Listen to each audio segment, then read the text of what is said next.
Funny things that you think's funny aren't funny. Give me Cox all the time. I want Cox all over me. The Alan Cox Show kicks ass, man. Welcome. Show me what you got. You're not going to see a lot of Cox on TV. Alan Cox from the Alan Cox Show. I don't know what it's about you, but I can't even stand your voice. I think you're the biggest asshole alive. It's going to be a great show. Let's kick it. I'll say kick it, and you'll just kick it with a tasty groove, okay? 1, 2, 3, kick it. Kick it. Come on. God damn it. Could you one time kick it? What the? Alan Cox. Here we go. He'll ad-lib. He'll be fine. It's the Alan Cox Show on 100.7 WMMS.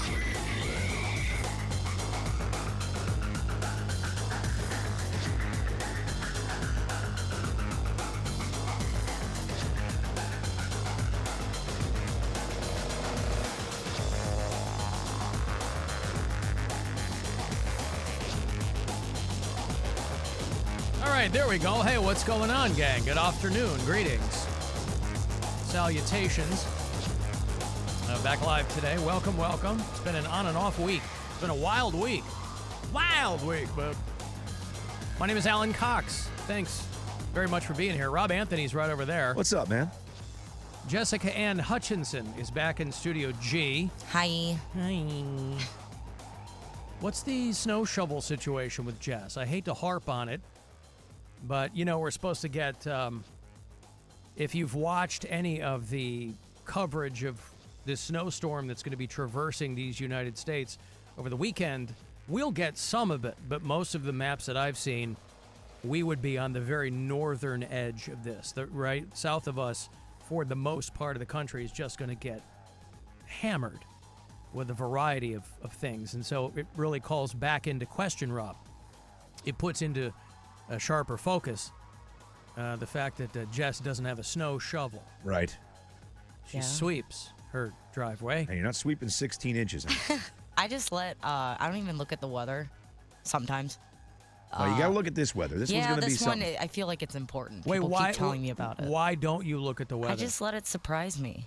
Yeah, but you want to, you don't want to prepare? I mean, like prepare how? Well, with a shovel? Well, no, clearly not with that. Yeah, but I mean, no. I don't believe in shovels. And you gave one of your. Oh, she went from I don't have a shovel, Rob, to I don't believe in shovels.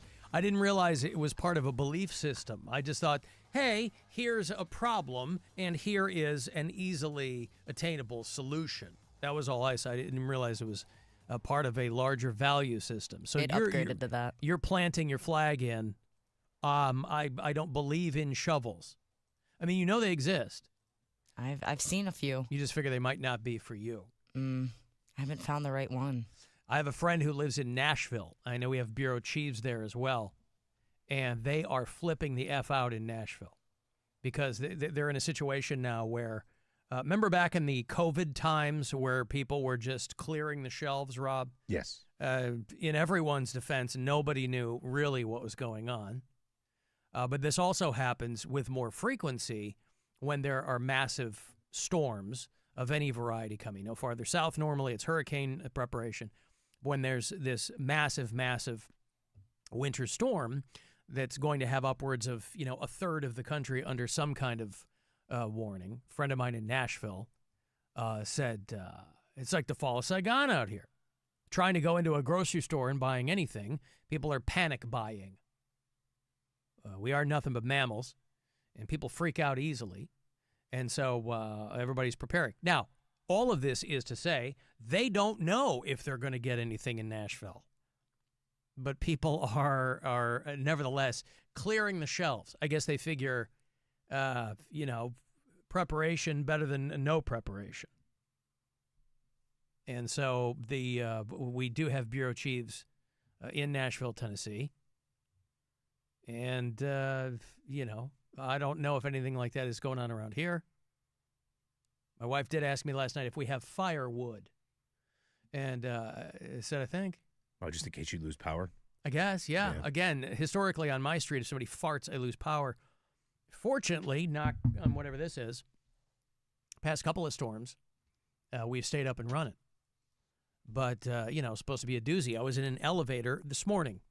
And it's just me and one other woman, small elevator cab. And she just goes, woof, this weather, huh? And I go, and you have a decision to make there. Do you give them a one-syllable response, or do you engage them in weather talk? I was reading a thing about how these mundane conversations about the weather, it's not small talk for its own sake in your brain. It's so there isn't silence. A lot of people are, for whatever reason, Rob, are terrified of silence. I love it. You know, I coined a phrase a long time ago, Rob. Silence, golden. Silence is golden. Oh, I like that. Yeah, I've never well, heard hey, that before. Yeah. knit that into a pillow, why don't you? That's a freebie from me to you. You can call me Depeche Mode. I enjoy the silence. That's what I'm saying. And I opted for column A. I gave her the one syllable. I said, here's what I did. Are you watching on the live stream? Mm-hmm. Here's what I did. I go, yeah. And then I got off on my floor. Don't try to lure me in, lady. I might have given her 2. Uh-huh. Mm-hmm. Uh-huh. Mm-hmm. Boy, I'll tell you what, yes. Yeah. Whoa, this weather. Oh, my boy. God. Oh. What else do you want to talk about, ma'am, on this short elevator ride? You know, I answered her with a complete non sequitur. She goes, this weather, huh? And I said, how about those Seattle Seahawks? Yeah. And she said, yeah. She didn't know how to answer that either. Weather? Let's talk thermodynamics. I barely knew her. Oh.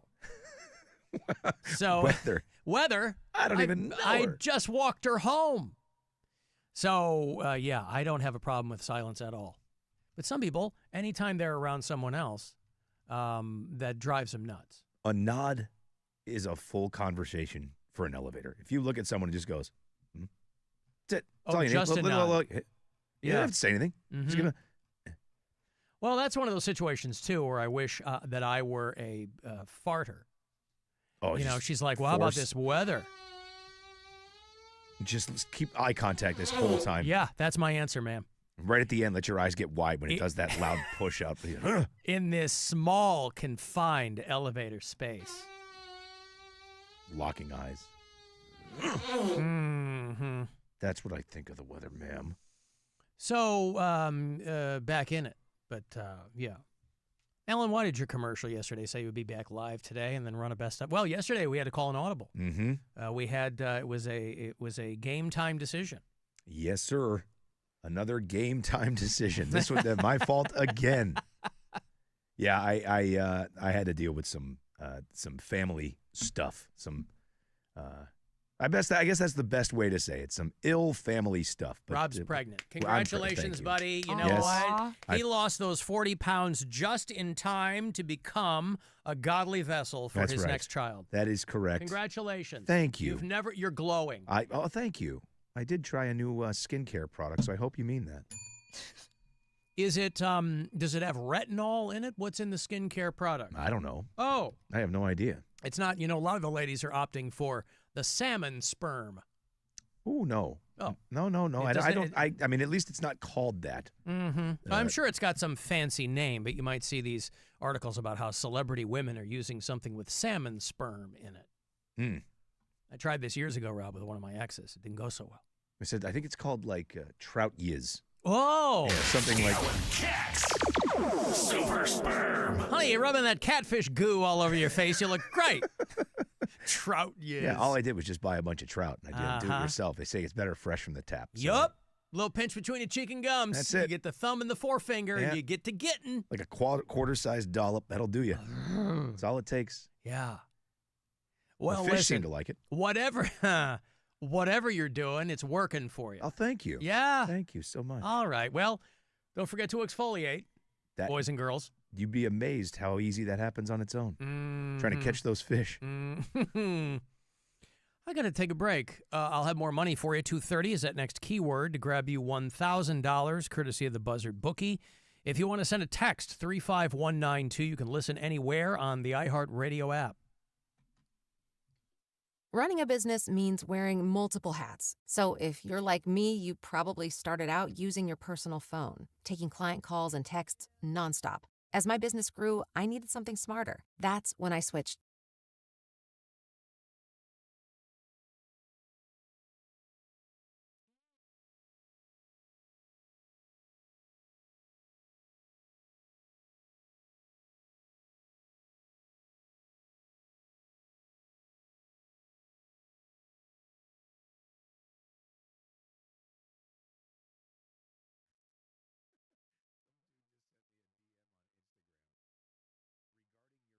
2 coffees. You can even keep your current business phone number. Find out why 90,000 businesses trust Quo. No missed calls, no missed customers. Try Quo for free at quo.com/rock. That's quo.com/rock to try Quo free. QUO.com/ROCK. Hey Northeast Ohio, despite this being a challenging year for many, did you know that some local businesses are thriving? For instance, there's a home improvement company with leads up 32%, a local college with a 36% increase in applicants, and an attorney who is consistently doubling leads from a year ago. How'd they do it? They worked with iHeart. So if your company isn't hitting its growth goals, if you need help reaching new audiences, let's chat. Visit growwithiheart.com today. Again, that's growwithiheart.com. This is the story of the one. As the purchasing manager at a manufacturing plant, she knows the only thing more important than having the right safety gear is having it there when you need it. That's why she partners with Grainger for auto reordering, so her team members can count on her to have cut-resistant gloves on hand, and each shift can run safely and efficiently. Call 1-800-GRAINGER, click Grainger.com, or just stop by. Grainger, for the ones who get it done.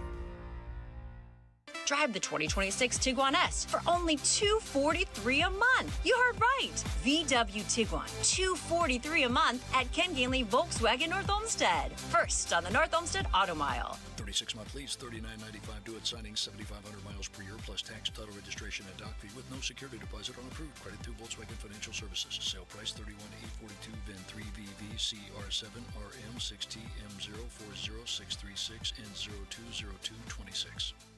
Every neighborhood has its own story, and at Grandview Homes, we know them all. We've bought thousands of properties right here in the communities we're proud to call home. Our management team averages over 20 years of experience. We understand the unique nuances of your area and how to make selling your home as smooth as possible. We'll visit your home and give you a fair offer in as little as 24 hours. Then just pack what you want and we'll take care of the rest. Get your no-obligation offer at grandviewhomes.com today. Are you stuck staring at your W-2? Are tax refund worries holding you back? You probably have FOMO, the fear of messing up. The fix? Using TurboTax on Intuit Credit Karma. They find every credit and deduction to help you get every refund dollar you deserve, or your money back. It's time to overcome your fear of messing up and get your taxes done right. Start filing today in the Credit Karma app. If you win playing the new Ultimate $5 million Scratch-Off, you don't have to tell anyone. But there will be signs. Signs like courtside seats. Signs like a water slide attached to your bedroom. Signs like upgrading your clunker to something less clunky. With over $200 million in prizes and the best odds in Ohio history to win $5 million, this is your sign to play the Ultimate $5 million Scratch-Off. Lottery players are subject to Ohio laws and commission regulations. Play responsibly. Finding great candidates to hire can be like, well, trying to find a needle in a haystack. Sure, you can post your job to some job board, but then all you can do is hope the right person comes along, which is why you should try ZipRecruiter for free at ZipRecruiter.com/radio. ZipRecruiter doesn't depend on candidates finding you. It finds them for you. Its powerful technology identifies people with the right experience and actively invites them to apply to your job. You get qualified candidates fast. So while other companies might deliver a lot of hay, ZipRecruiter finds you what you're looking for.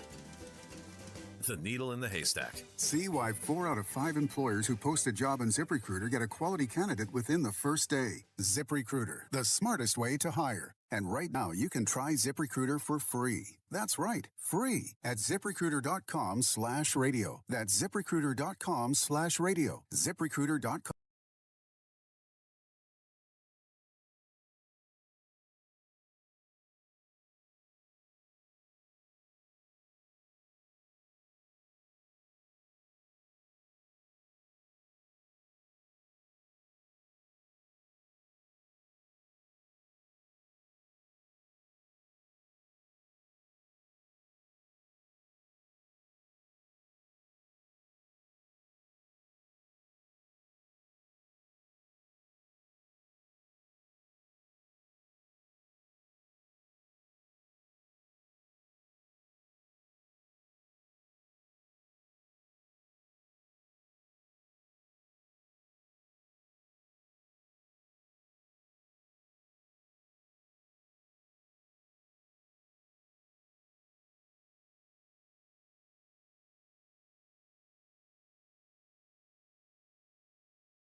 Ozempic is expensive. Want to really lose your appetite? You've come to the right place.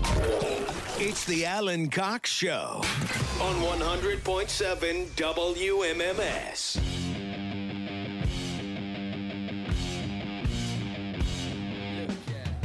Whatever.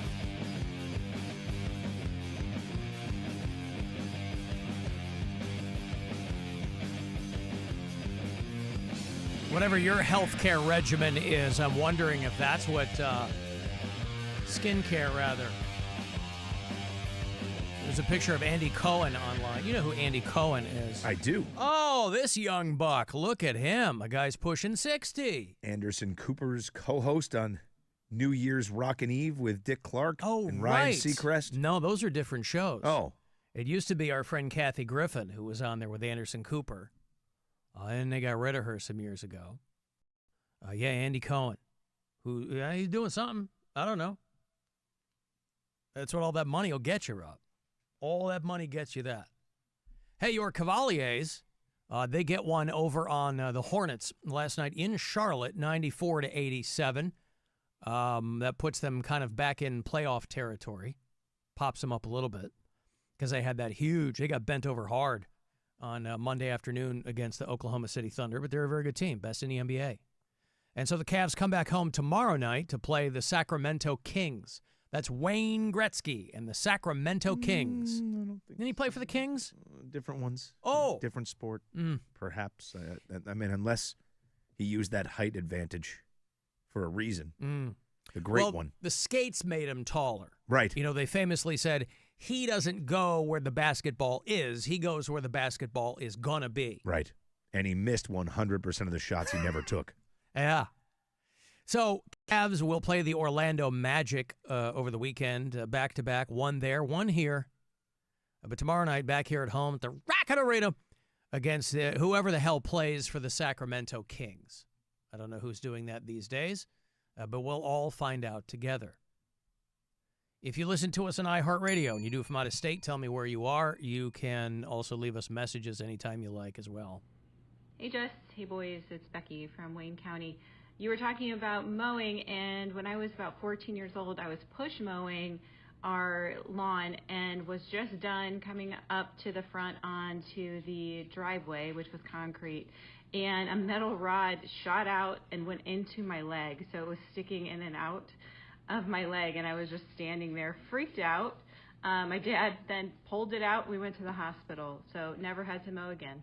That's an amazing, it's a hardcore way to get out of mowing the lawn, Rob. Metal rod. Having a metal rod go through your leg. It's half in, half out. You know, no big deal.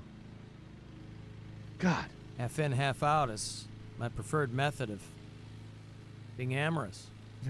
Yeah, no, because we were mentioning, you know, Jess is one of 4 girls in her family, 2 sets of twins.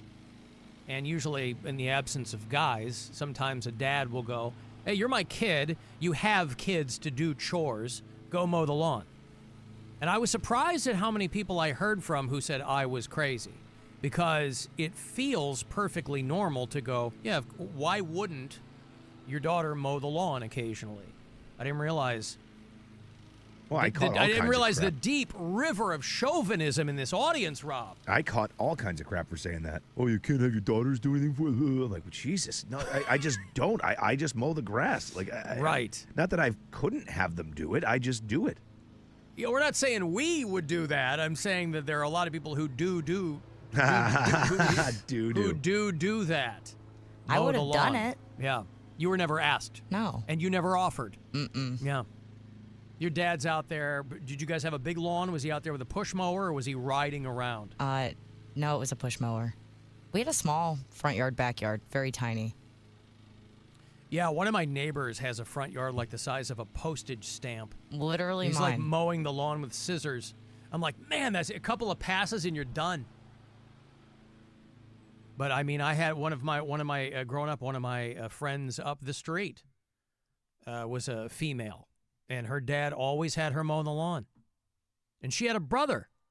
So it wasn't like he was punishing her or anything. But she'd always be out there mowing the lawn. And then I'd ask her to come over and do our lawn.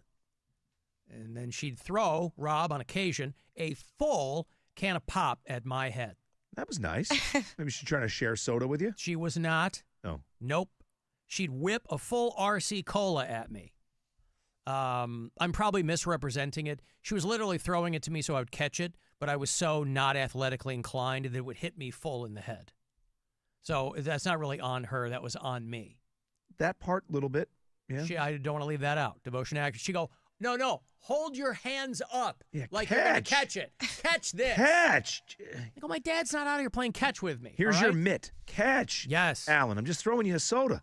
Well, I bat right and throw left, Rob, so I had the right-handed mitt, right? But I wasn't out there catching cans of pop with my mitt. Okay. Makes sense. Alan DeMontis Sabonis plays for the Kings. He's the son of 90s player Arvydas Sabonis, if that rings any bells. It absolutely does not. It rings fewer than 0 bells. Arvydas Sabonis? You don't remember him? I feel like Dr. Ryan Berglund checked me for that a few years ago, post-vasectomy. Do you have any swelling? Any Arvydas Sabonis? Any Arvydas Sabonis in the vicinity of the incision? No, nothing like that. Ohio showing up on the list of these states with the worst tap water. This is a bummer. Because I recall specifically when I first came to Northeast Ohio, and it sounded silly at the time, but I told somebody, I go, you guys have great tap water. I mean, you're on a lake, right? Or the Great Lakes region. A lot of places have terrible, stinky tap water, and because I didn't know anything about Cleveland or Northeast Ohio until I moved here. All I knew were the same negative stereotypes everybody attached to it. I, unfairly, Rob, assumed that the tap water was going to stink. I would take a big gulp and I go, it stinks! Literally. But it was good. Now, I'm sure there's all kinds of municipalities. I'm sure there's people listening right now who are like, yeah, our water's terrible. Okay, fair enough. I'm just saying that. I would, the way that our captains of industry now are allowed, nay, encouraged, to dump all their detritus into our waterways.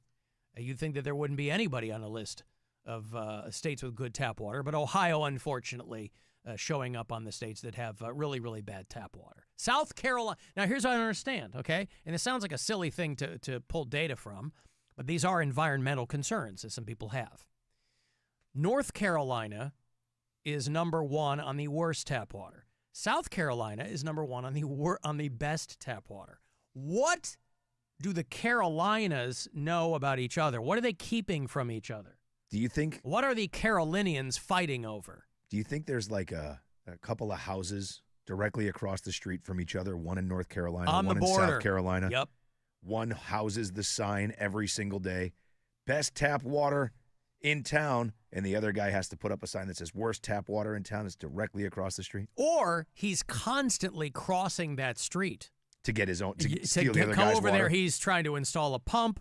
Or they're sitting there and just sampling each other's water. Yeah. Does that taste any different to you? Not really.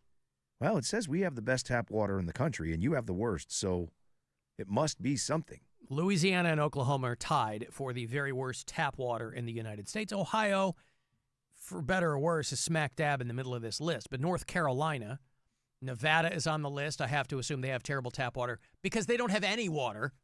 Sucking silt. It's half dust that comes out, yeah. But Ohio is on that list. The taps dry heave before they get any water. All water tastes the same. I just don't understand. That is completely incorrect. Factually inaccurate. It does not. Not it even does close. not. You've never had like sulfur-laden tap water? Like, no. Well, this is why you think all water tastes the same. Well, maybe if I went to like Flint, Michigan, Well, maybe it would taste really bad. I'm just saying. There are plenty of places like Flint. I'll go to our kitchen right now and pour water from the tap and then pour water from the whatever nonsense thing they always talk about here, the double filtered blah, blah, blah thing, and it will taste completely different. I doubt that. All right, I'm going to do it right this second. You stand by. Okay. Rob, she's setting you up. I am She not. goes, I don't- doubt. Why would anyone, a woman who doesn't have a shovel, Rob, why would anyone doubt that water tastes different from different sources? I don't know, but I'm going to go find out right now. There's no way in hell it won't taste different. I doubt it will. Because some people are like... Why do you doubt that? Ladies and gentlemen, Okay, we are experiencing... Okay, listen. If he so, brings like, you tap like, water and filtered water, I'll close my eyes and taste test it.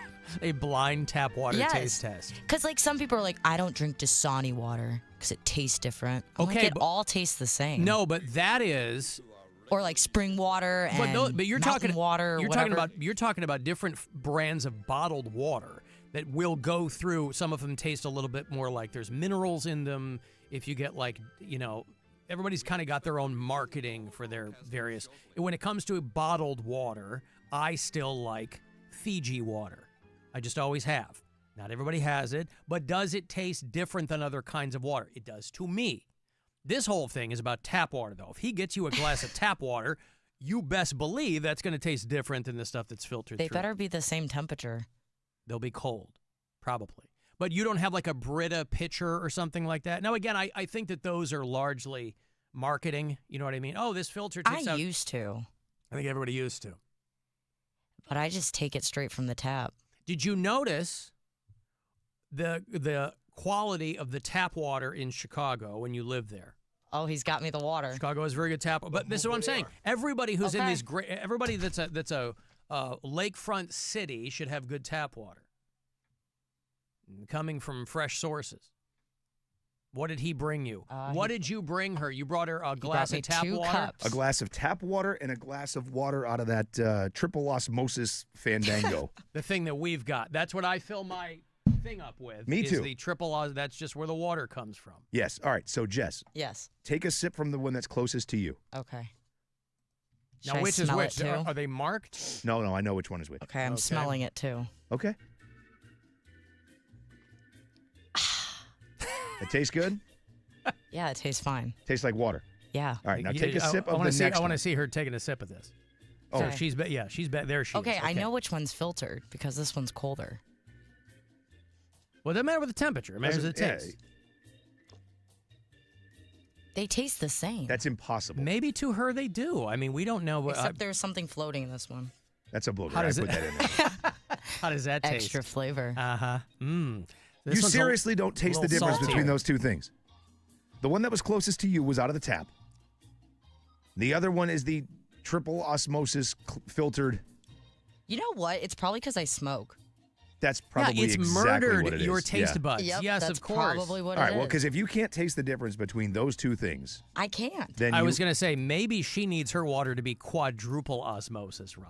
that also explains the pickled jalapeno.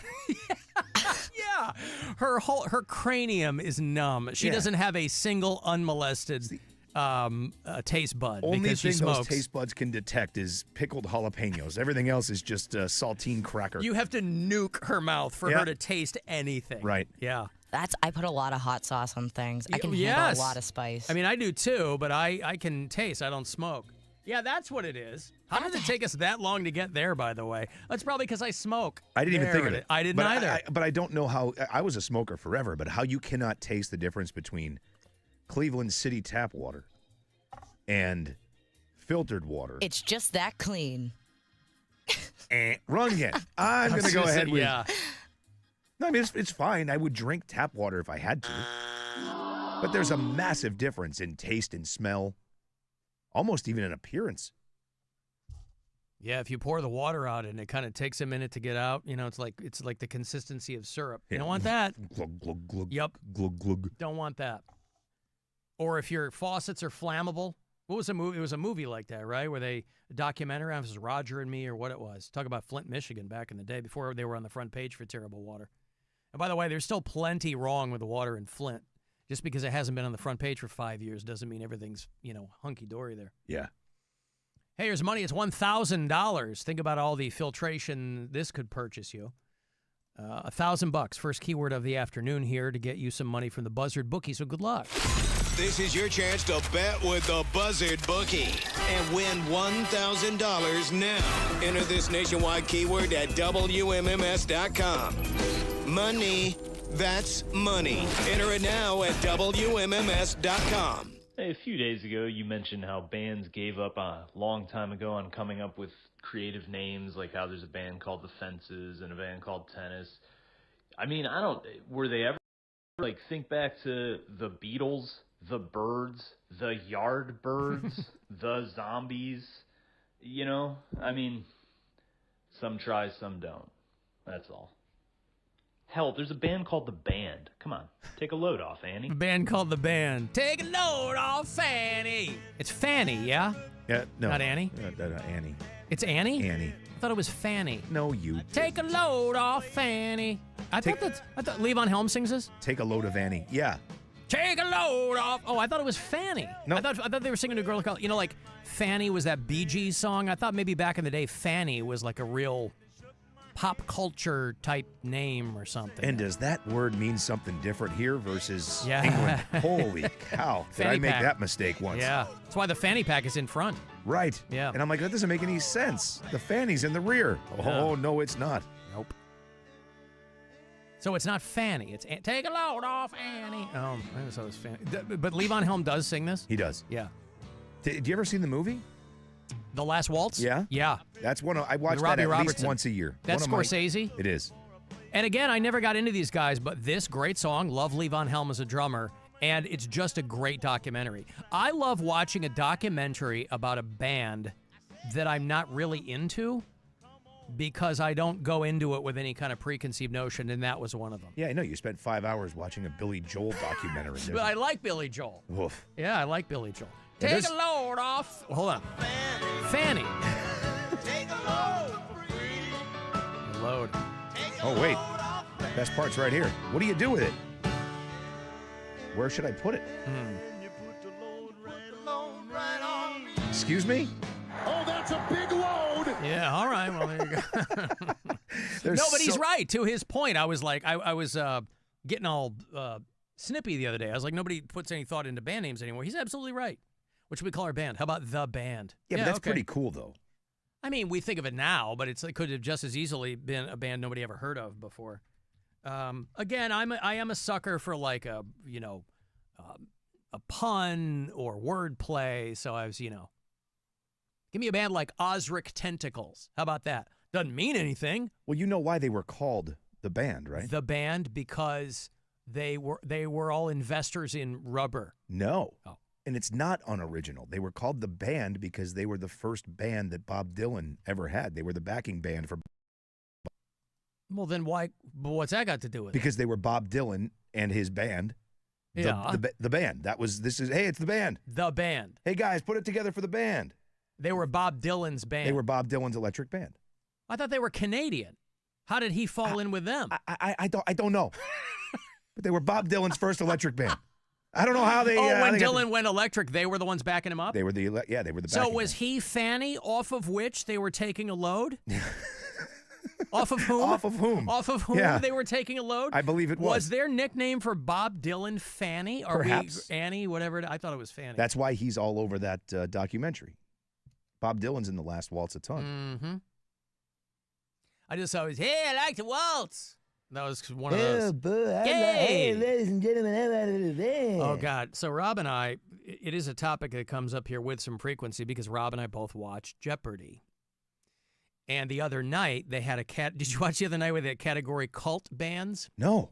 Okay, they had a category called cult bands. And mind you, the thing that's so great about Jeopardy is you do have, it's not all 65-year-old people on Jeopardy, right? They got kids. You got to kind of keep it hip and keep it updated. But you will end up with like really brainy younger people who could tell you the ruling classes in 16th century China. They have no idea what's going on with sports or bands or whatever. Right. And so they had a cult band category the other night. And they're showing photos of the bands. So even if the verbal clue won't get you, I realize Jeopardy's all visual, but they're showing photos of the bands. I thought you were... Band 800. This band of bassist Les Claypool is going strong 40 years after its founding and 30 plus after sailing the seas of cheese. Allegra. What's the Flaming Lips? No? Oof. Andrew or Brendan? What is Primus? Yeah, Ken Jennings. Primus. Yeah, he's like, He's duh. Sylvester the Cat over there at Jeopardy. Primus. Thufferin' Thuckatash. Thufferin' Primus. Yeah, they show. Now, I understand why people might not look at Primus and go, oh, that's Primus. To a lot of people, they're an utterly faceless band, right? No, Les Claypool you'd pick out of a lineup. But you think you might know Rush. Especially since one of the kid in the middle is from Canada, by And the wearing way. a Rush t-shirt. His hair was too short for that, but This Canadian trio was once known as the biggest cult band in the world. Allegra. Who are the Tragically Hip? Oh, my God. Andrew or Brendan? More bad news at home for Brendan. That's Rush. Okay. Look at this kid. Kid, say who? This kid from Rush. Vancouver or something doesn't know Rush. Never heard of Rush. Your dad, I mean, I get it if the dude's like 23, but it's not like everybody who's into Rush is over 50. The Tragically Hip. What a tragically bad answer. That must have been the only Canadian band she could conjure was the Tragically Hip. Who is Alanis Morissette? No. Who is Bryan Adams? No, Yeah. you're still wrong. Canadian, yes. Not a trio. Rip Gord Downey, by the way, for you hip fans. But the kid that didn't know, because he's from Canada, they refer to him as a stay-at-home son. Did you read any of the articles about that? This kid blew up because he called himself a stay-at-home son. And I'll play the clip here. Brendan, as you know, we announced you as a stay-at-home son Yes. when you were first on Jeopardy. At your request, Mike. At my request, yeah. And people loved that. North America went nuts for a stay-at-home son. Yeah, they really did. I got a lot of coverage locally first, and then the Wall Street Journal reached out, which is just absolutely insane. A financial take on being a a stay-at-home financial take son. on being a stay-at-home son, and then that like kicked off, Vanity Fair and like ABC News, and it's just bonkers. I mean, this kid, this is their tournament of champions or whatever. So these are all people who won their rounds before, so they're back and whatever. And boy, the worst part about somebody, it's a double-edged sword, by the way, if you keep winning on this show, because they're running out of things to ask them. So, you got any hobbies? First couple times, they're like, oh, you had an interesting thing happen to you. They'll like the little midpoint of the show where Ken is asking them to talk about themselves. That kid got a lot of coverage because he called himself a stay-at-home son, and a lot of these articles were dunking on him, but what was funny were all the people who were responding with, you clearly don't know immigrant families, because this kid was Asian, I think, and they're like, talk to immigrant families where, like, parents are begging their kids to live at home. I don't know if that was a situation with that kid, but he really blew up because he referred to himself as a stay-at-home son. He sounded like a nerd, too. Oh, of course. He's He's on got that Jeopardy. vibe, I mean, yeah. that's the kind of nerd I like, right? I don't know Rush. Oh, I But heard of them. nevertheless, I mean, you get a pass, except that you're Canadian and you don't know Rush. Would have been great if everybody just answered every song in that category with the cult. I was expecting to see Ian Astbury's name come up. It did not. They had what is the other one she got wrong, but I didn't know it either. The Reed brothers, Jesus and Mary Chain. And she said, the Proclaimers? I would not have gotten that one. No, I wouldn't either. Jesus and Mary Chain's okay, but it's like I don't go that far back with them. But Would have been like the celebrity Jeopardy clues. But if you're like, everything's the cult. Every category or every answer in this category is the cult. Yeah. What is MAGA? The cult. Oh, the bands, you mean? Oh, yeah, right. Oh. I got to take a break. 35192. Send a text. You can watch on our YouTube channel. And you can listen anywhere on the iHeartRadio app. The Alan Cox Show on 100.7 WMMS. 2 hours to midnight. Stranger Things and 28 years later have put Iron Maiden back on the pop culture radar, so we'll play some of them. Plus new metal from Mayhem, Crystal Lake, and Immolation, and your requests. Saturday Night Metal. 10 to midnight. On 100.7 WMMS. This is Sarah Spain with the latest from iHeart Women's Sports. Presented by Capital One. Paige Beckers not only dropped 37 points and drained the game winner in her Breeze BC squad's 83-64 win over Mist BC on Monday, she also went 2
Call the Alan Cox Show. Girls, this is your opportunity right here. A nice boy, let me tell you that. 216-578-1007 or 1-800-348-1007.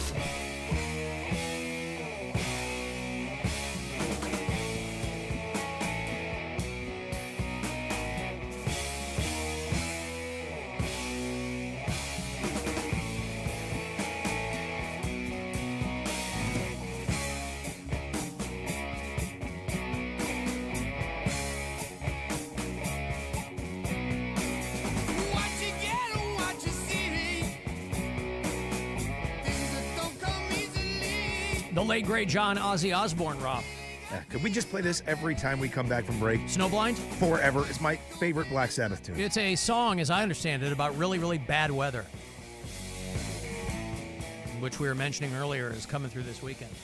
I don't think there's any double entendre here, is there? No. Especially when they whisper cocaine in the background. Absolutely not. Bad weather. Snowblind is your very favorite Sabbath song. It is my favorite Sabbath song. Because there's a lot of competition there for favorite Sabbath songs.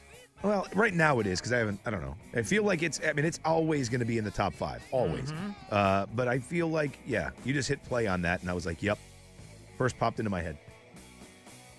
We had Miles play this for us on our Christmas special last year. Oh, beautiful. He did such a good job. I think I saw that on YouTube. He learned it in like a week, and then came in and performed it for us. It's awesome. Right. What a great tune. This is the one that Tony Iommi produced, yeah? They had somebody else, and then he took over the duties of... the whole album, right? The whole album, I think, yeah. Supernaut was on it, and Snowblind. Well, I was thinking about this guy who was on... This was Connecticut, maybe? It covers both bases here. A little on the nose, a snowplow driver who admitted to, quote, doing bumps of cocaine before he crashed into a house and some cars. Oopsie. Fairfield, Connecticut. You know Fairfield? I sure do. Fairfield, Connecticut. I very well know that area, dude. Is the Fairfield Inn hotel chain headquartered there? Anything's possible, guy. Imagine you got to do a couple of bumps before you go out to plow snow. You're like, yeah. Well, these guys got to stay awake for like... Well, this is like in the daytime. I also imagine that this is a guy who probably does a couple of bumps of cocaine before he does anything.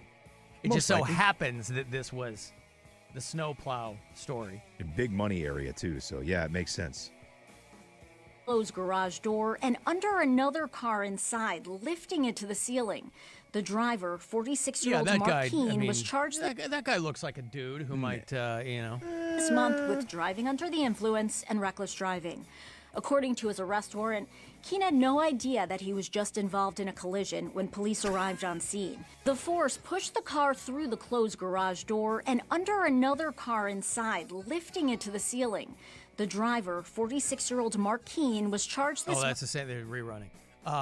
So the guy plows into a car on the street, literally, pushes that car into another person's garage, where it then leaps the first car over the parked car in the garage.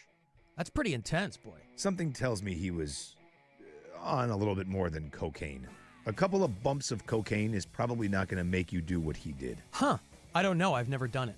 I mean, everything, that's... You've seen people on cocaine. Even if he did a lot of cocaine, I don't see that being... I bet you he was something drunk. That feels more like maybe bath salts territory, Rob. Something else going on, man. Whatever happened to bath salts? Remember a few years ago we were eating dudes' faces off. 10 years back, bath salts, especially among our friends down in Florida. They were all the rage. Yeah, the good old days. Old days. I don't know what happened to him, Alan. Where people were just trying to eat other people's faces off. Right. Now it's snowplow drivers doing bumps of cocaine. In Fairfield, Connecticut, no less. I do coke, so I can work longer, so I can earn more, so I can do more coke. I do coke, so I can work longer, so I can earn more, so I can do more coke. By the way, speaking of Florida, you really can't blame a dude. There's constantly stuff washing up on shore. There's just drugs in the water.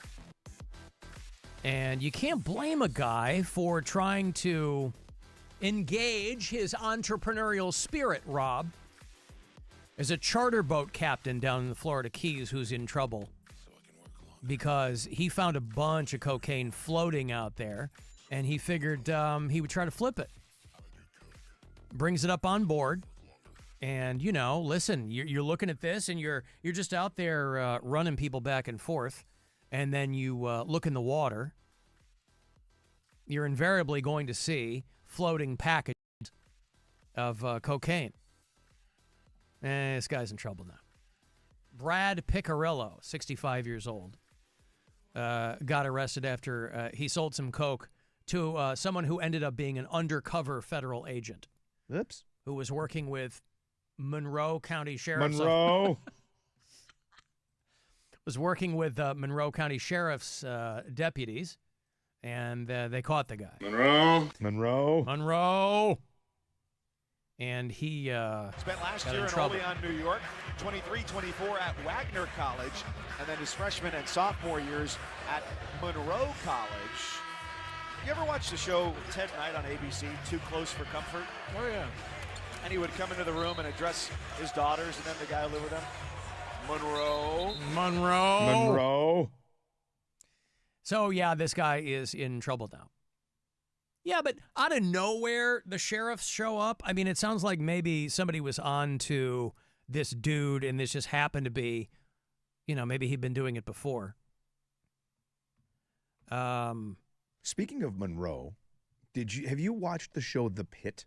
Yes. Do you like it? Yes. I haven't started the second season, but I liked the first. We're watching the first season right now. Yep. Loving the show. Yeah.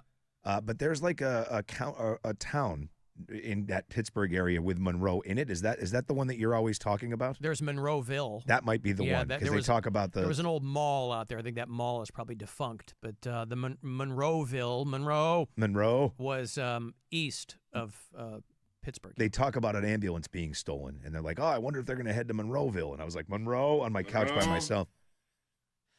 Yeah, Monroeville. Spent some time out there. Did you think that every time you drove through it? See the sign, you're like, Monroe. You're saying it to yourself, Monroe. What did you say? No, nothing. Just. You guys want to go to Monroeville and get Monroe? I don't know if the mall is still a thing out there. The Monroeville Mall was one of the big, one of the big malls out there in Allegheny County. I don't know if it's still open. Eric in Penn Hill says he used to be the Monroeville bureau chief. Oh, Monroe. Well, it is locally famous. The Monroeville Mall is where George Romero shot Dawn of the Dead, because he's from Pittsburgh. In that mall? In that mall. Okay. Yep. So that's kind of like well known for, you know, but yeah, it's probably 20 minutes east of downtown Pittsburgh. But yes, they probably would have name checked that in The Pit. And frankly, it's to your credit that you conjured up Monroe, and to their detriment that they didn't. It would have been great had they kind of broken the fourth wall as they're talking there and been like, Monroeville. Really taking you out of the drama there, right? Hey, why don't you guys... Oh, look, they got that ambulance chase on TV. It's going to Monroeville. No, I haven't started the second season of The Pit, but I liked the first season. It was great. It feels like each episode is an hour of the day, so it's kind of... the conceit is that it's in real time. At 24-esque. Yeah. And he's, you know, fantastic. And Noah Wiley, it's like old school ER kind of. For people who watched that back in the day. But he's battling his demons, everybody. Sometimes he's chewing out a colleague. Other times he's curled up in the corner of the fetal position. Can't handle the pressure. I love it. It's very good. Yes. And it's, I mean, it is the guy who did ER. I think John Wells was the guy back in the day who did ER. So they were just like, hey, you know, it'd be great is if we did this show, updated it, and put it over on HBO where people can say whatever they want. Be nice if maybe they had a kind of a nod to that old show and maybe have a Clooney cameo in there or something. It might be a little on the nose. But it's like no. you pass each other in a hallway. Yeah, it's a good show. Wait, what is that? You look familiar. Uh-huh. Just keep moving. Yep. So Captain Cocaine is in trouble down there in the Florida Keys, and who knows what will happen to him. But he's just got his charter boat out there, and obviously there are kilos floating by his boat. What's he going to do? He brought a lot of it on board. He had 23 kilos that he hauled onto the deck. Clearly he had all... They got a whiff that something was going on with this guy because they had, like, thousands of dollars in cash and whatever. So they're going to run that guy through the situation. He was talking to an undercover officer, didn't realize it, obviously. He said, hey, bring your cooler to my boat so it looks like you're picking up fish. And he told the cop that he had another 100 pounds of coke if he was interested in buying more. And so I wonder if the guy takes the cocaine and puts it in the cooler and then walks off with it. Or do you put fish on top? Or at that point, you don't even try to hide it, right? I guess not. This is why Florida's awesome. You're going to be in a boat, especially down with the Florida Keys. You're going to be in a boat, and there's going to be stuff. There's going to be cocaine floating up to your boat. What are you supposed to do, Rob? Not sell it? Yeah, not scoop it out of the water and sell it? You got to find yourself some co-conspirators. That's easy to do down there. You just point yourself in a random direction, and you'll find somebody trying to sell you cocaine. Alan Monroeville was the setting for the movie Zack and Miri Make a Porno. God, remember that movie? Never saw it. It should have been great, and it was not. It was a old school Seth Rogen joint with Elizabeth Banks. Okay. Monroeville. Monroe. Thank you. Monroeville Mall was bought out by a real estate company connected to Walmart. And they plan to tear it down for redevelopment. Oh, no, we can't go to Spencer Gifts no more. Where am I going to go now? Where am I supposed to find my Who Fired It t-shirt? Oh, my God. My 2-month-old wants to get her ears pierced. I can't. Claire's Boutique. They got chains on the door. Well, that's a shame. I don't know what stores they had in there. I think we just named two of them. Well, yeah. I mean, those are your standard mall stores. Probably a J.C. Penney. There's probably a Barnes & Noble in there, a Champs Sports. I need some new sacks. Let's go over to Champs. Dick's Sporting Goods. All right. Flamer's Charburgers. Now, listen, there are probably different ways that you could... just embrace it. Name your, At some point, just you got to own it. You're getting just nonstop Bart Simpson-style calls all day long. Hi, Flamer's Charburgers. Hi, do you have Amanda Hug and Kiss? Just shut up. The Living Dead Museum. I don't know what the hell that means. But okay, the Living Dead Museum. Maybe because they shot the movie there, there's a nod to it? Huh. Do you remember the movie From Dusk Till Dawn? Of course. On the subject of George Clooney. Quentin Tarantino, one of the films where he thought he wanted to act, and he is not good. And so I think he figured out, I'm going to stay behind the camera. But From Dusk Till Dawn was like a classic switcheroo halfway through the movie where they figure out that there's vampires, a young Salma Hayek takes center stage. Good film. Spoiler alert. Well, on Salma Hayek or the vampires? The vampires. Oh, well. That movie 25 years old. And Cheech Marine in that movie. Oh, he's got the best scene in the beginning. Calling all you lovers. Yeah. Anywho, do you remember the name of the bar in the movie From Dusk Till Dawn?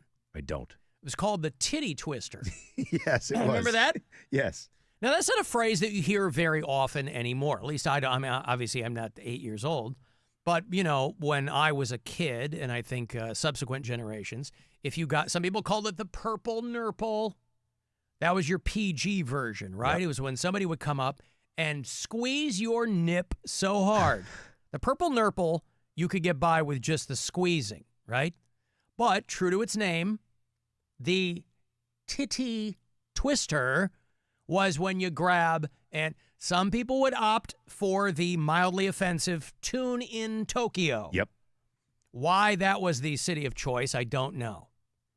But one of our bureau chiefs in Texas sent me the story about a lady who was shoplifting from a Walmart, and in her attempts to get away, she gave the security guard a titty twister. Imagine that's your go. You're on your way out. You're trying whatever you can do. I don't know if he got her. A 40-year-old woman in Texas was shoplifting from her local Walmart. She was running out. Again, this is not a high-end heist.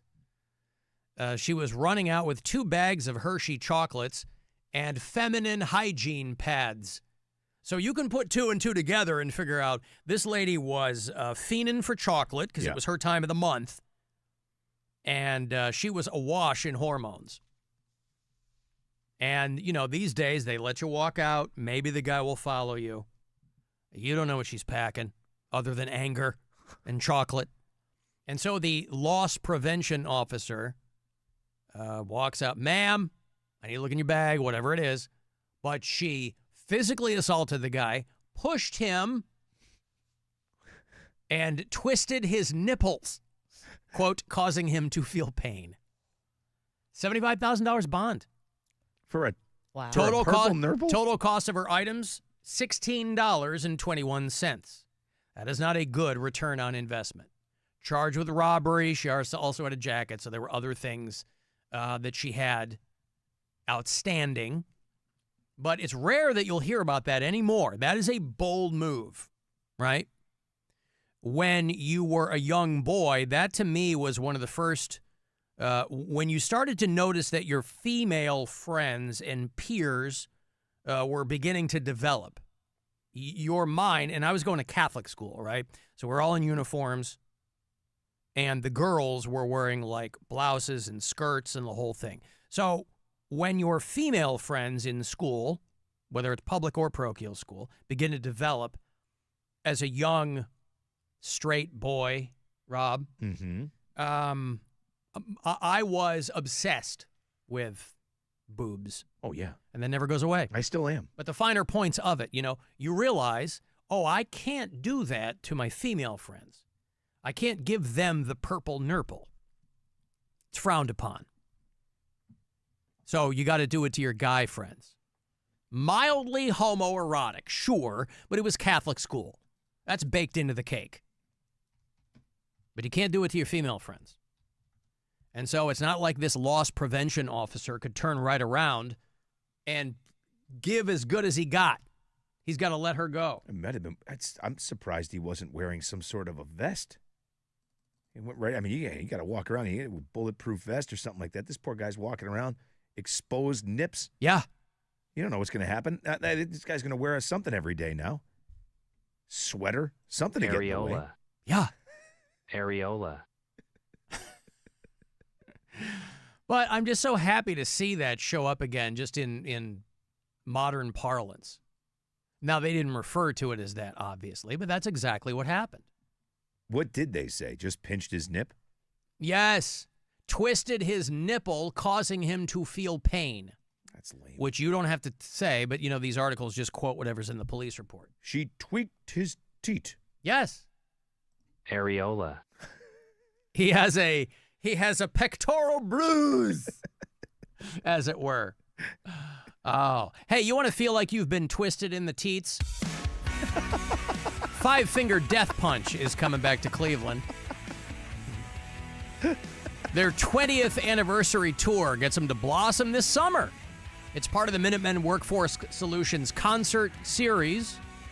I got these tickets for you this week. LiveNation.com will get you the details if you strike out with me. It's Tuesday, August the 11th at Blossom. 20 years of Five Finger Death Punch. That's 100 fingers. Car 10, these are yours. Good luck. 216-578-1007 to win. Or 800-348-1007. It's the Alan Cox Show. On our free iHeartRadio app and your favorite smart device.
You'll be surrounded by free stuff. Because let's face it, you won't be going anywhere.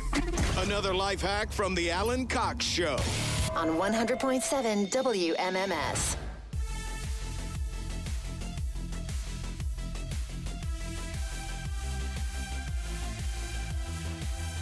About 8 or 9 minutes away from another $1,000. I hope for you.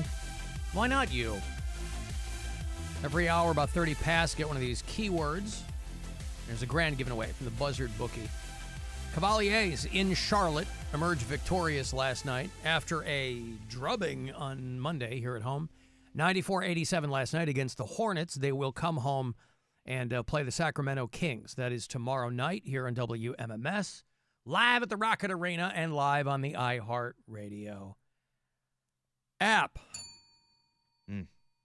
And then they play back-to-back against the Magic in Orlando Saturday, here at home on Monday. The Monday night game, of course, will be the annual iHeart Media Cleveland Staff Cavs outing. What's the acronym on that? Wow. And this week has really been all over the place. Been off and on, but by the time Monday comes around, hopefully we'll be on the other side of whatever wildly inclement weather we have. And then, of course, we'll be on the air here Monday. And then after the show, Rob, march our tiny white asses over to the Rocket Arena and enjoy it in some fellowship with our coworkers. Oh, yeah. Some bonhomie. Great. Can't wait. Jess will be there. Yeah. She'll be bombarded by the people who pay attention. And again, who knows how many of our colleagues do that. But she'll probably be bombarded with broom v. shovel questions, Rob.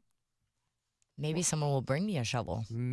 They'll bring it. That's me. I'm sure the Rocket Arena will let them go right through with that shovel.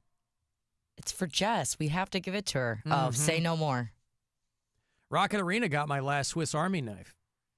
I guess that's on me because I should have left it in my bag in my car. But I have yet to replace it. I'm still a little salty about that. They're just doing their jobs. Understood. But you want to talk about a purple nurple, Rob. They wouldn't give it back to me. I said, I'm going to pull out that tiny tweezers off the end. I'm going to pinch you. Right. Chase the guy around. About the teat. Yeah. In ever-widening concentric circles. But they kept it. That's fine. It's on them. So, Cavs, plenty of basketball still to be played in Cleveland, Ohio through April the 12th. That'll be your last regular season game, but the Cavs are kind of clawing their way back. And we'll be there on Monday night. I heard Stansbury going kind of over the X's and O's of Kevin Stefanski being named the new coach of the Atlanta Falcons. Yeah. Now, I didn't even, the big story is Baker Mayfield shading him. I forgot that they crossed paths. I forgot that the Stefanski administration included the Baker Mayfield era. Oh, yeah. His complaint was that when he got traded away, which didn't he ask for that, by the way? Like a piece of garbage, he said. He said that he was treated like garbage, saying that Kevin Stefanski never called him. Are you supposed to do that? I mean, at first blush, it sounds like something that you would normally do, but professional sports is not like any other job. People complain all the time that they're in a situation they don't want to be in, and then they get out of that situation, ostensibly into a better one. Feels like Baker Mayfield's been having a better time in Tampa Bay. And then they complain that somebody didn't say goodbye to him. Yeah, I don't think he What the hell's that got to do with anything? I don't think he was being serious about the call. I think he's just saying, like... But he said it. He never called me. See you twice a year, coach. Like, he's going to be... Like, he's saying he can't wait to get out there and just beat his ass. Yeah, but why? And make him regret it. But, yeah, okay, so he's salty. Yeah. So what? Why? You wanted to go. You went. Well, I mean, I guys, don't know. why is he hanging on to this stuff? You won. You're in Tampa.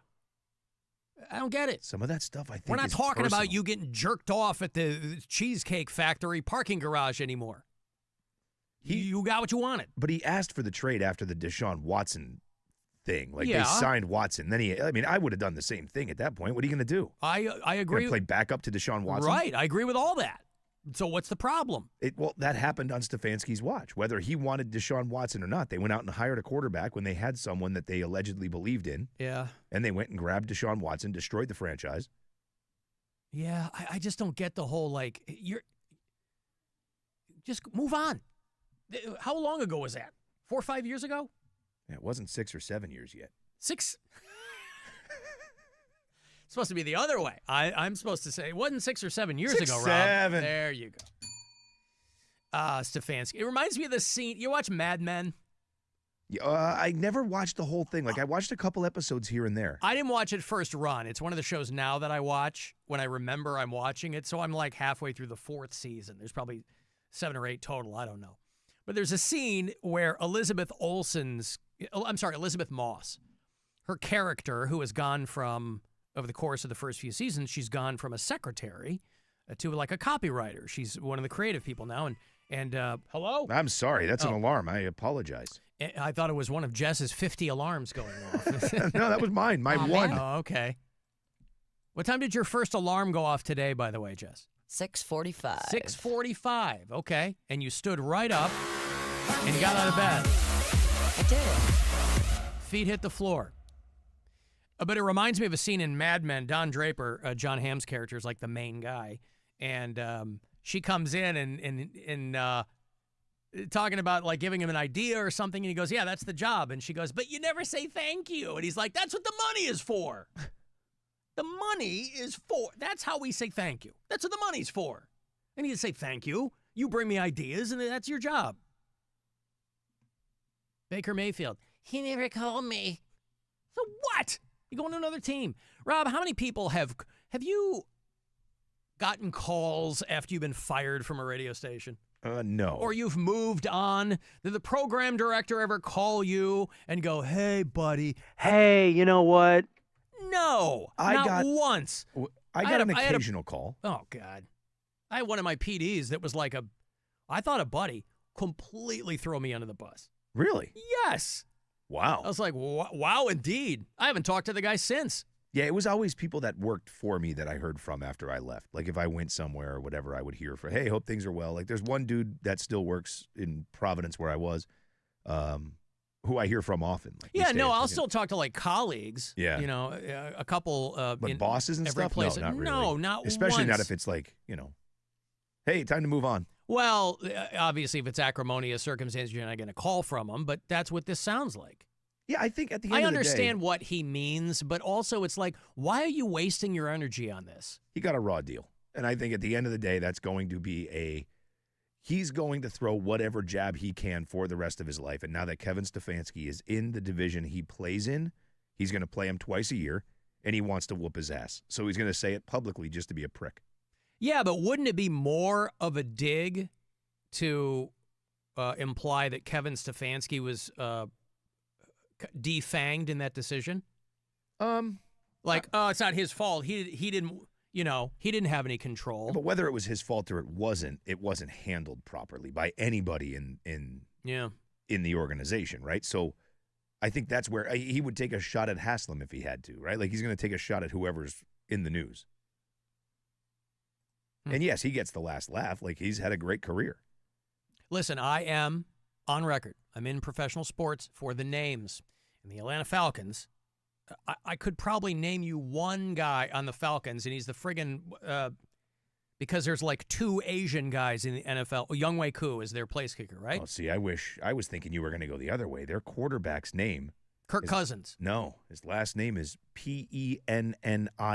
Oh, yeah. Penix. The fact that you're not going for Michael Penix right out of the gate surprises me. Alan. I'm a Younghoe Koo man. What do you want? Didn't that guy whiff like last season or something? Did he have some big kick? He kicked the ground first. There you go. That's the guy. Yeah. Younghoe Koo. Like me when I play golf. Yeah. So there are some names on the Falcons. Ray McLeod. Divine Diablo. That's a good goddamn name. Right? Easton Stick. Yup. Joe Von Gwynn. Ruke or Horo, Rob. There's a guy named Ruke or Horo. over there on the defensive line. Anyway, so Kevin Stefanski there in Atlanta, which is, by the way, a world-class city. In an alternate universe, if I hadn't gotten the job in Chicago, I was getting hired to do mornings in Atlanta. And did you see the facility? Did you see the video of him walking through the facility? Yeah. Oh, you want to talk about not wanting to watch your ex bang her new boyfriend. Boy, this guy. This looks like, they're like, oh, when was this new locker room done? And they're walking through with the quarter. He was the oh, Christ. Who was the quarterback when the Patriots turned around and beat him? Not Kirk He was there Cousins. forever. No. Michael Vick? No. Oh, God damn it. I just watched the video yesterday. Anyway, that's who's walking him through the facility. And they're like, when was this done? Matt Ryan? Matt Ryan. And Matt goes, I don't know, like last year. And it's all like every locker's like televisions hanging. It's gleaming. It is. And the facility is insane. They show him his office. He's like, I was working in a trailer in Cleveland. You know what I mean? Like, yeah. It's just like, oh, what They're an all upgrade. by the way, they're all owned by billionaires. What an upgrade for Stefanski. All owned by billionaires. The guy who owns the Falcons is clearly putting money into it. It's seeing your ex banging her new boyfriend, and he's 10 times hotter than you are. Atlanta is a world-class city, right? You have, I mean, just in Fulton County, you've got like the United States headquarters of Porsche and Mercedes-Benz and Delta and Coca-Cola is famously there. And you have all these multinational corporations. You got Georgia Tech, you got Emory, you got Georgia State, and then you have restaurants and museums and amazing bars. Atlanta is a blast. You know, we the played worst traffic in the country. Well, that's why you want to do morning radio there. Yeah. Commute time. Yes. So if I hadn't got now, you know, for people who believe in the butterfly effect or dominoes or whatever, had I gotten the gig in Atlanta, well, I had the gig in Atlanta. I went to Chicago instead because I want to go home. Had I stayed in Atlanta, I probably would have never ended up here. And what I'm trying to say, Rob, is if I had gone to Atlanta, this audience would have been, say it with me, deprived, Rob. I'll say it, deprived. That's right. That's right. No, of the but last 16 years Atlanta's of entertainment. a lot of fun. We played that clip the other day of Paul Pierce talking about when he was with the Celtics, which cities did he hate playing in the most? And he said Sacramento and Cleveland.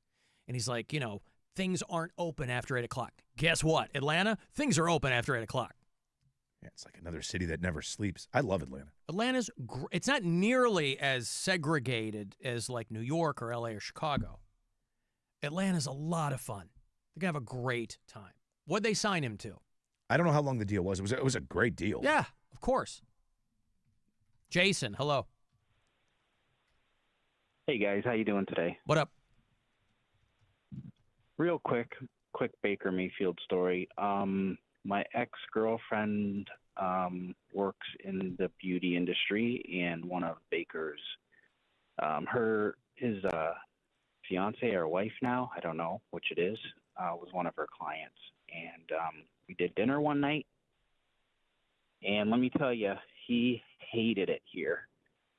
So when he's ripping on Stefanski, I don't give him anything for that. He absolutely hated Cleveland. Well, listen, there is I will acknowledge the difference between your professional state of mind and your personal state of mind. Those are two different things. If you think you got treated poorly, you know, professionally, that is a different thing.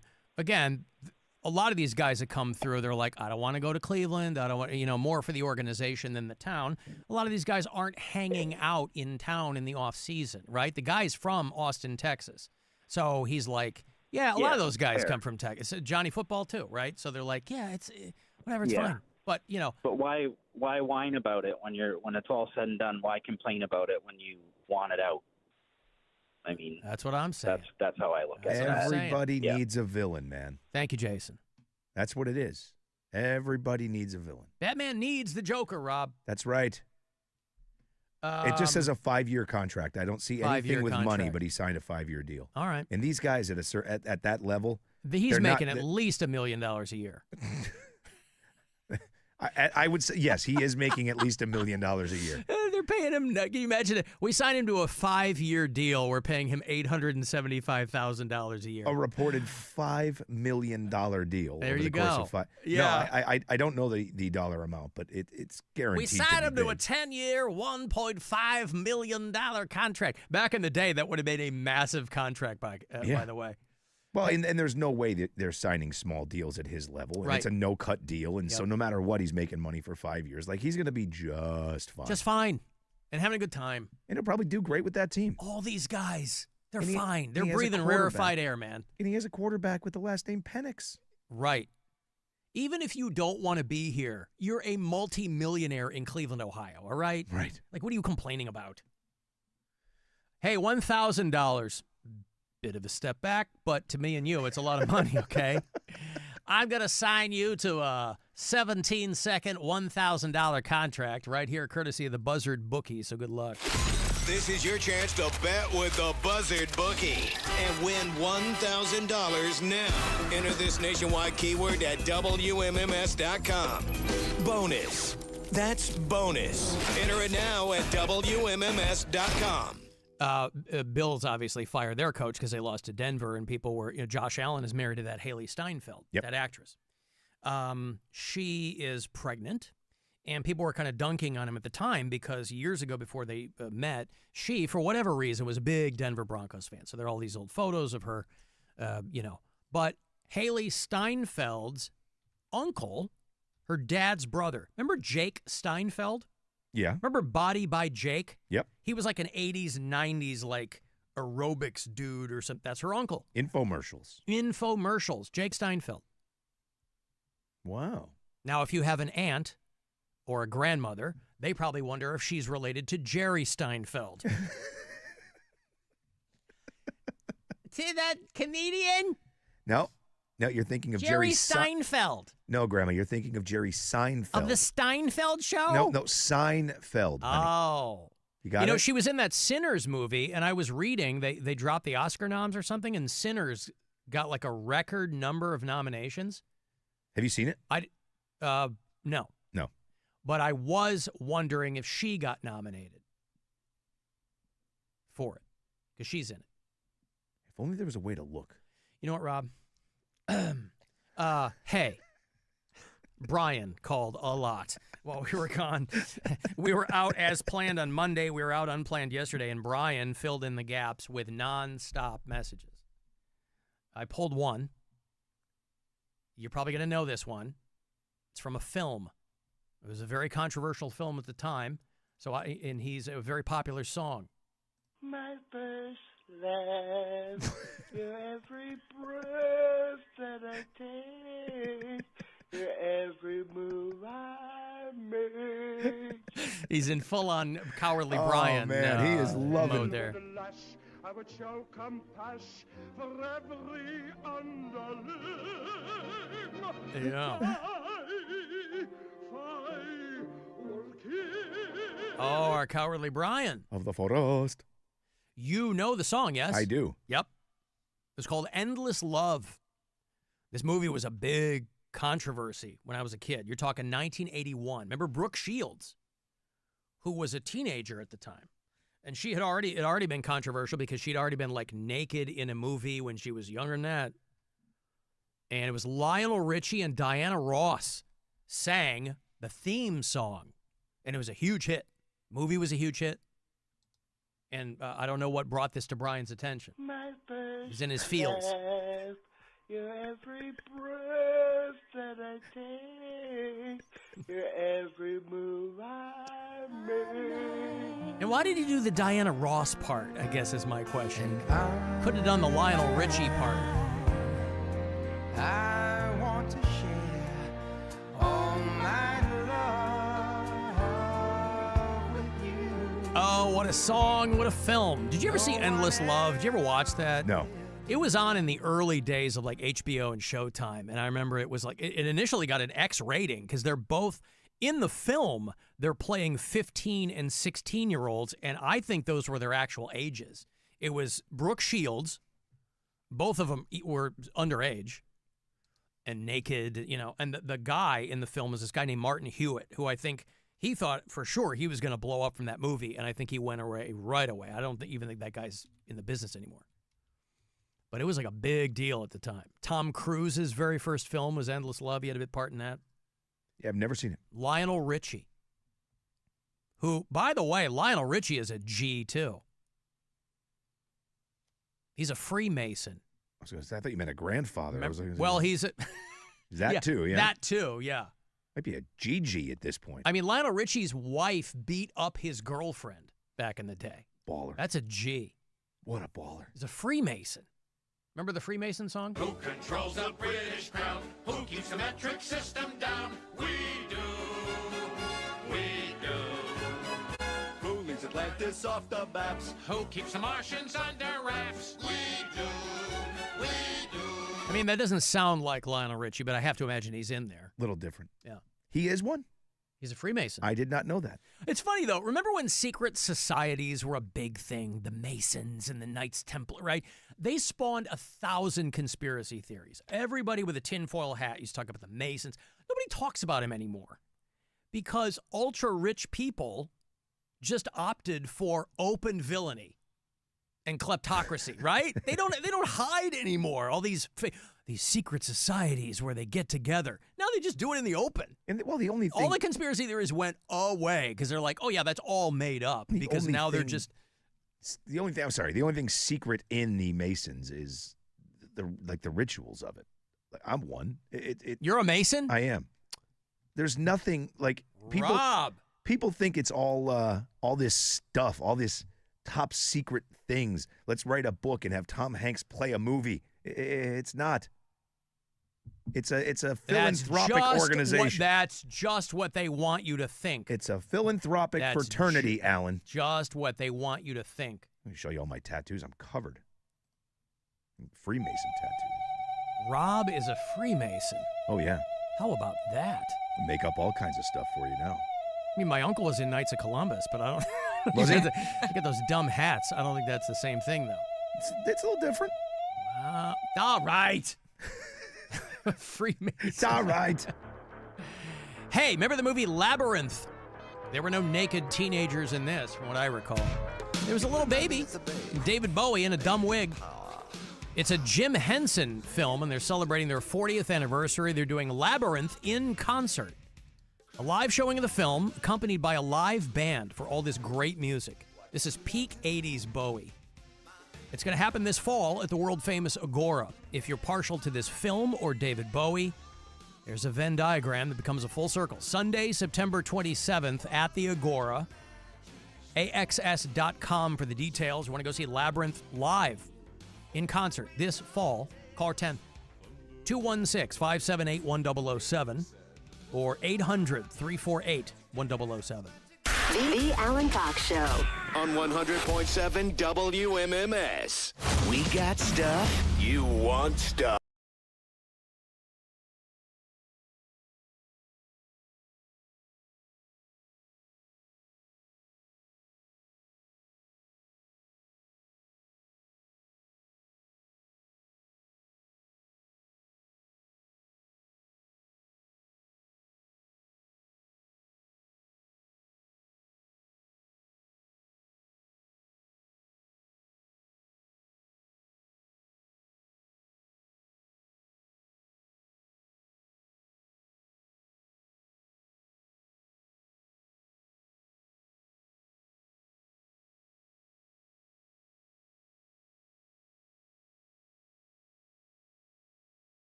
MS, Cleveland. Hello, we're glad you're here.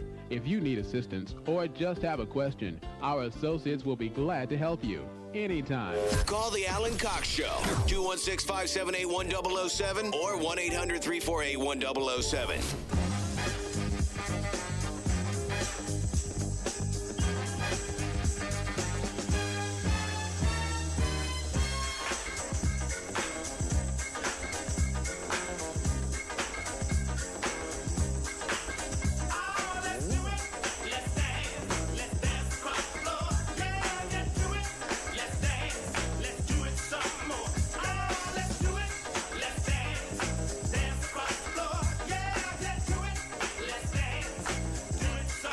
Cavalier's win last night in Charlotte. I mean, if you're going to win in Charlotte, I'll tell you a quick way to do it. Go to Max Barbecue. Yum. You ever spend any amount of time in Charlotte? I have. It's a fun town. It's a great town. Yeah. I was a little concerned by winning that game. 94 points were scored. I get it. They won. 94 points ain't going to win you any more ball games anywhere else. No, not at all. That is, you know what I mean? Like that's kind of a not a lucky win, but I mean that's a it tight wasn't spot. the offense firing. You know what I mean? For sure, you win. It's a win's a win, and I know that they're dealing with some personnel issues, but 94 points is concerning for sure. Well, we'll see what happens. They are off tonight, but tomorrow night they will play. The Who? No, the Who the Kings. is on tour. I The think. Mongolian folk metal band, The Who, is who you're thinking of. And they'll be out with Five Finger. No. Marilyn Manson and Rob Zombie. Right. And I have those tickets in about 20 minutes. Those are on sale tomorrow morning. You want to go see Rob Zombie, Marilyn Manson? They're co-headlining the tail end of the summer, boys, September 2nd at Blossom with The Who. Who? The Who. Who? The Who. WHO? Not the World Health Organization, Rob. Oh. The Who. Sorry. HU. HU. For people who go, you know what's missing in metal? Mongolian folk music. Your ship has come in. And a band called Orgy from the 90s. Remember them? Anyway, about 20 minutes on those tickets for you. Next week on the program, Sammy Hagar is going on the road, the Best of All Worlds tour with Rick Springfield. I'll take it. They're going to do mid-June at Blossom.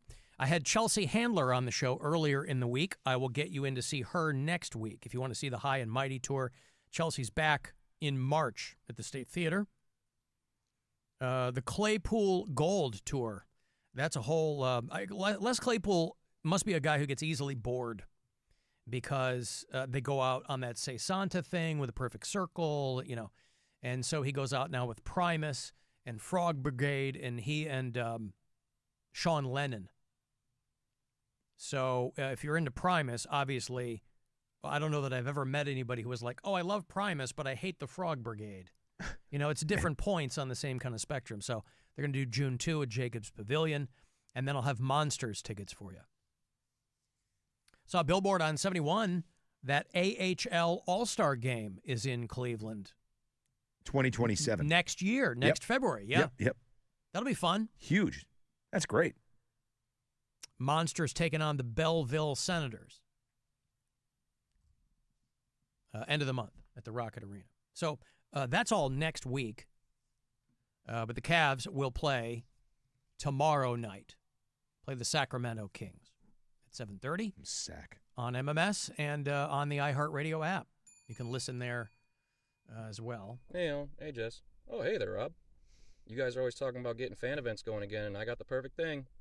The Facebook page for the Danville Lions Club has their annual raccoon dinner posted. Yeah. So what are we doing? We renting a bus? We doing a bar crawl down there? Come on, boys. It'll be the closest I ever get to eating a panda. I feel like they're kind of appropriating things putting on Groundhog's Day this year, but whatever. All right. Let's do it. Hate the show Cotton Balls Westbrook. Cotton balls. It's the closest thing I'll ever get to eating a panda.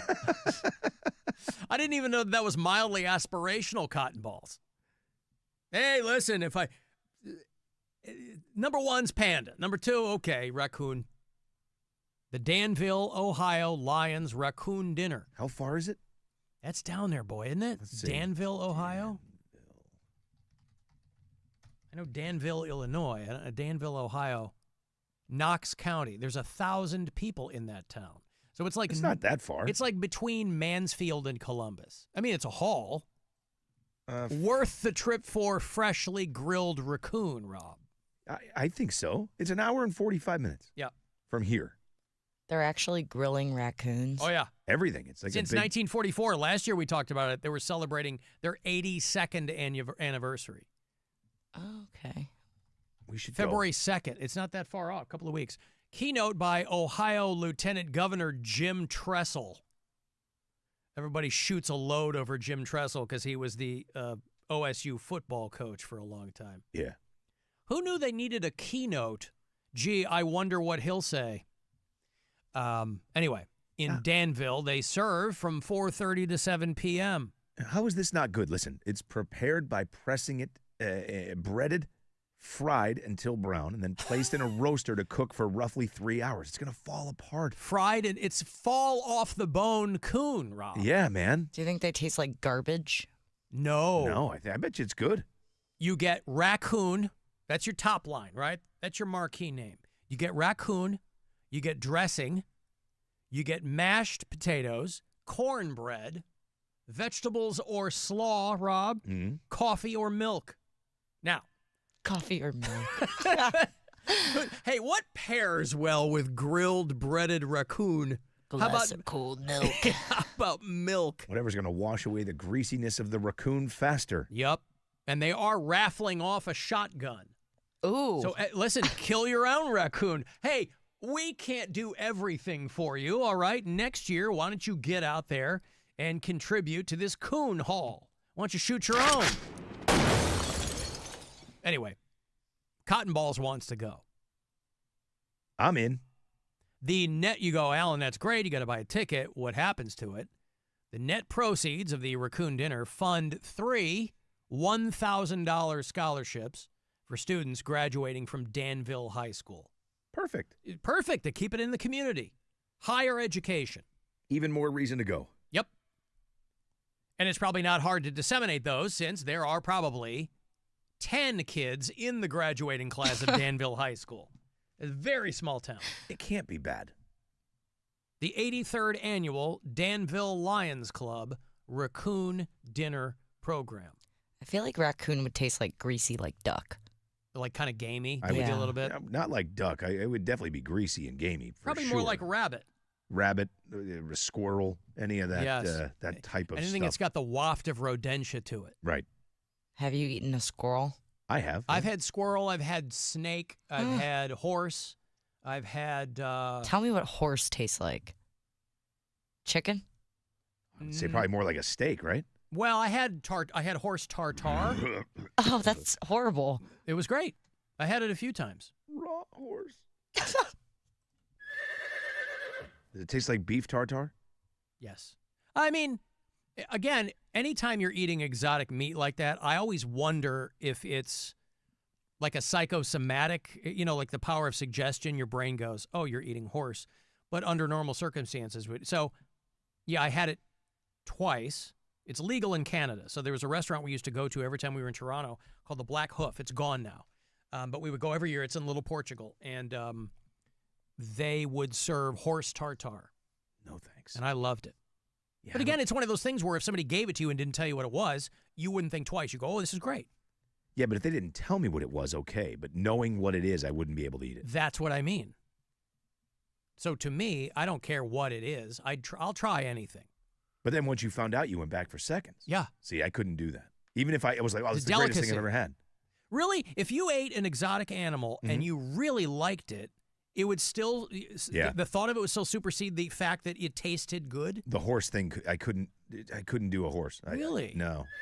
Yeah, I'd eat an alligator. I would eat snake. Yeah, but a what horse is draws the line. Why, though? Well, because the horse draws the carriage. A horse is a horse, of course. Why? Because no one it's should ever eat a horse, of course, unless, of course, the horse's name is Mr. Ed. Yeah. Well, you don't think there's alligators out there doing field work? Come on.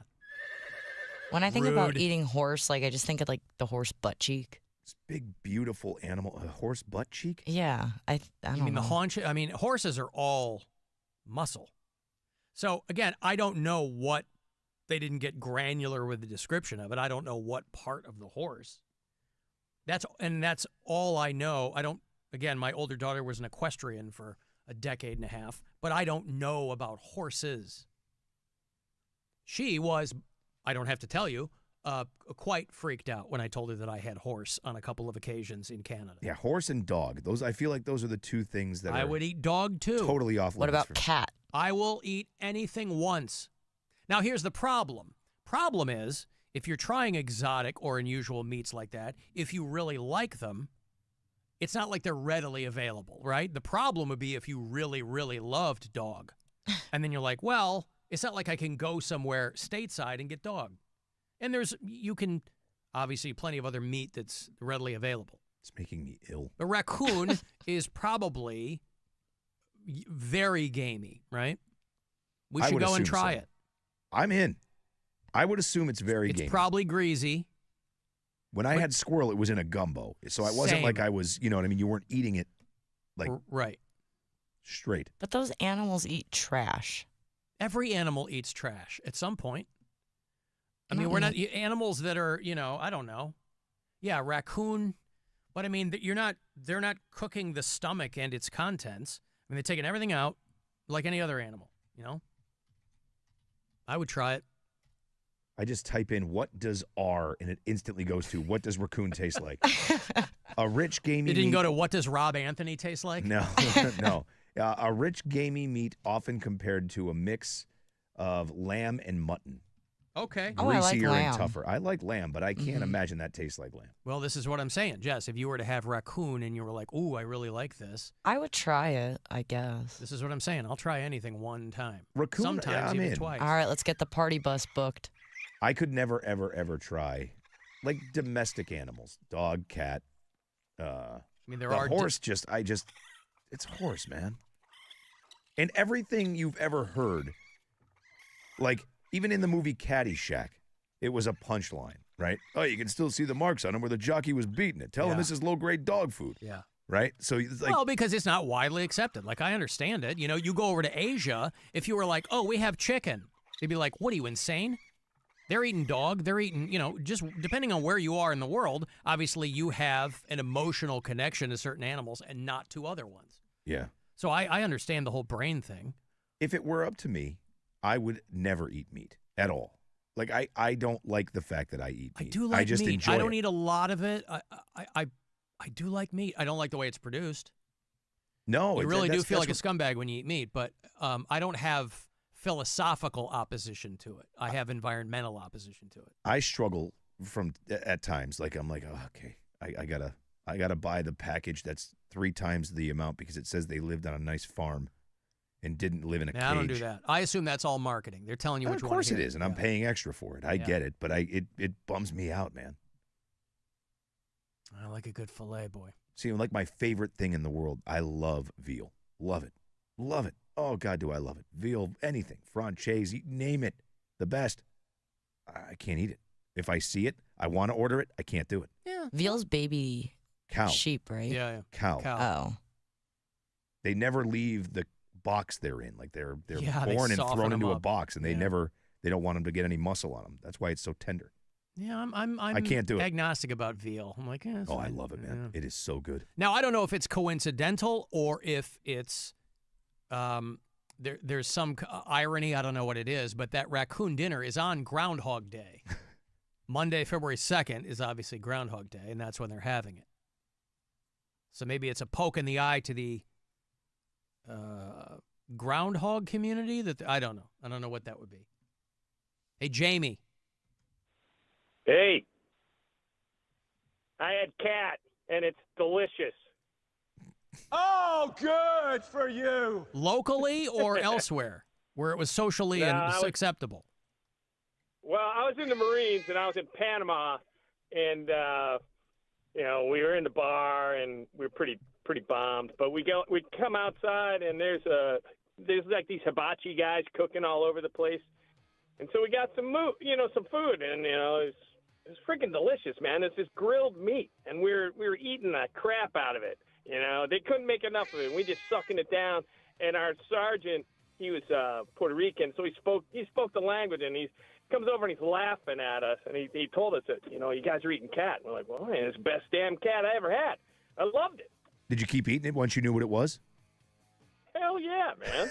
Yeah, he said it was good. I'm not going to stop. Well, I'm just wondering. I know I would absolutely try it. It's just I would be bummed out if I really developed a taste for it, because then I'd be coming home and everybody I knew who had cats would be like giving me a wide berth. They'd be looking at me with one eye open, and I go, nah, I'm not going to eat your pet unless I'm really, because I wouldn't know how to prepare cat it. Away from the hibachi. What does it taste like? I mean, it was.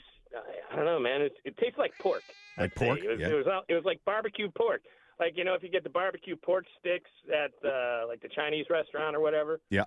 So maybe, the Are you, Chinese restaurant. I was really going to is say, are you feeding sure? us cat. Are you sure that they didn't dress a pig up in like a coat or something and tell you that it was like when like a Japanese zoo gets called out for, they just spray painted a dog and said it was a panda or something. Maybe they did that with the animal. Okay, thank you, Jamie. Thank you for your service in eating cat and in the Marine Corps. Yep. That's why they say, Rob, in the Marine Corps, semper feline. Alan Cox Show on your most popular social media platforms. There's a bit of food news for you there. Yeah. So you would try cat? I will try anything. It's how I had snake. It's how I had squirrel. It's how I had rabbit. It's how I had horse. If you don't tell me, I'll try anything. I'm with you. But if I know it's one of the big three, I can't do it. Alan, rabies is common in raccoons. Yes. Well, can't you cook the rabies out? You can. I mean, And that's the only, rabies is the only affliction with a 100% fatality rate, too, if you don't get it taken care of. But it's like, those Japanese chefs that have to study for years to prepare puffer fish, right? Because it has that paralytic in it.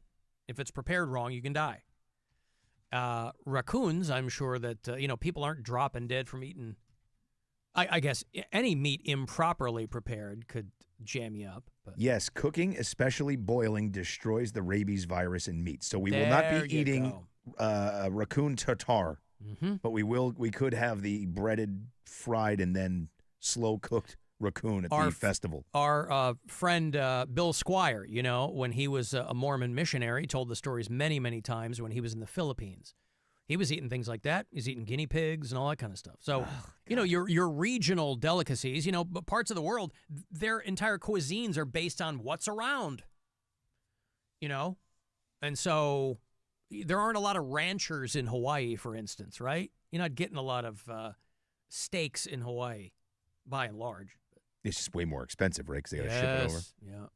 Like getting fish here in Ohio. Yeah. I struggle with that. You struggle with the fish? Rob, you got to let more slack on the line. Just remember where I was, and then I don't get it. Like, if I want fresh fish, I have to love fish. Yeah, order it ahead of time. Well, it's like being in the Bahamas. You go to these shacks on the water. They literally walk out the back of the shack through the kitchen, put a line in the water, pull something out, throw it in a pan, and give it to you. That's right. The entire eyes and all. That sounds amazing. What's the special? So good. Yeah, whatever we just caught. Just whatever we caught. Yep. You want it? Yep, I'll take it. Entire fish. I'm eating the eyes first. What's the special today? Hold on 1 second. I got a bite. It's grouper. We got grouper. How do you think about grouper? Yeah. Yep. Human meat. Always Sunny in Philadelphia. Oh, human meat. Oh, Charlie, I want to eat that guy so bad. Said you'd try anything once. That's right. Even human. Human meat. It's guaranteed. Would you try, if somebody had prepared, they go, oh, I've got grilled gluteus maximus, Rob. No. Rob, don't eat ass. I do not eat grilled ass, no. Good for you. What if it was sautéed? What if it was braised? No, you can't eat a person. It's all fat, too. You're not going to have that. You want some of the... It's got to be the muscle, right? Like you would Hannibal Lecter cookbook. Ugh, gross. Hey, Robert Zombie Esquire and Brian Warner from Ohio are co-headlining a tour. It's the Freaks on Parade tour. Rob Zombie, Marilyn Manson, this fall with The Who, the Mongolian folk metal band, and Orgy. Remember them? The tickets are not on sale until tomorrow morning at 10 a.m., so you'll get this pair before everybody else gets their grubby little mitts on them. Wednesday, September the 2nd at Blossom, part of the Minutemen Workforce Solutions concert series. If you want to see these guys do their thing, be caller 10. Good luck. 216-578-1007 or 800-348-1007. This is the Alan Cox Show. Everywhere on our free iHeartRadio app.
Bo Nix and you got Jared Stidham. Or local stations that bring you the games live. Ball's intercepted, and the Broncos have it at their own 40. This is 24/7 coverage of everything you love about football. Just open the iHeartRadio app and search NFL to dive in. Of course he stays calm when someone steals his stuff from the company fridge. He needs that energy for when he poops in their gas tank. Alan Cox on 100.7 WMMS. Hey, Rob hates ducks. They quack all day, that sucks. Hey, Rob hates ducks. They quack all day, that sucks. He said, yo, my neighbors got ducks. They be quacking all day, bro. I think I had enough. And every time I sleep, they be quacking up a storm. Every time I leave, I hear the ducks going off. Hey, all I hear is quack, quack, quack. Like a Donald Duck ad-lib. Quack, quack, quack. It's quack season, bitch. I'm on a quack attack. Duck dynasty in my backyard, that's a fact. Duck, duck, duck, goose. Quack, quack, quack, move. It's really feast or famine where I get listeners requesting the Rob Hates Ducks song. I got half a dozen emails this morning out of nowhere. People go, Cynthia, for one, she's like, why is this song so good? Please send me Rob Hates Ducks. That's the OG version. There's also the metal version, of course, too. But when people ask, because I figure maybe they don't know there's an alternate version, I send them both. But I won't get anybody asking for them for a while, and then all of a sudden I got half a dozen people. Very strange, Rob. Very strange. But I'm happy to send them.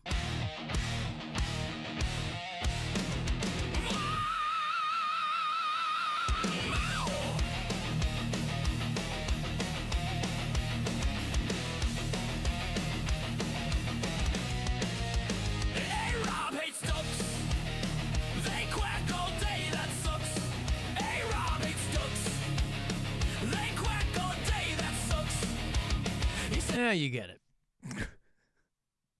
If you listen to us on iHeartRadio, tell me where you listen to the show if you're from out of state.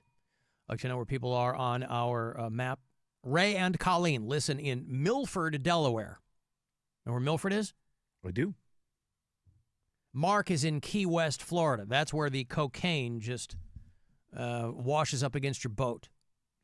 Courtney and Cole are in Bemidji, Minnesota.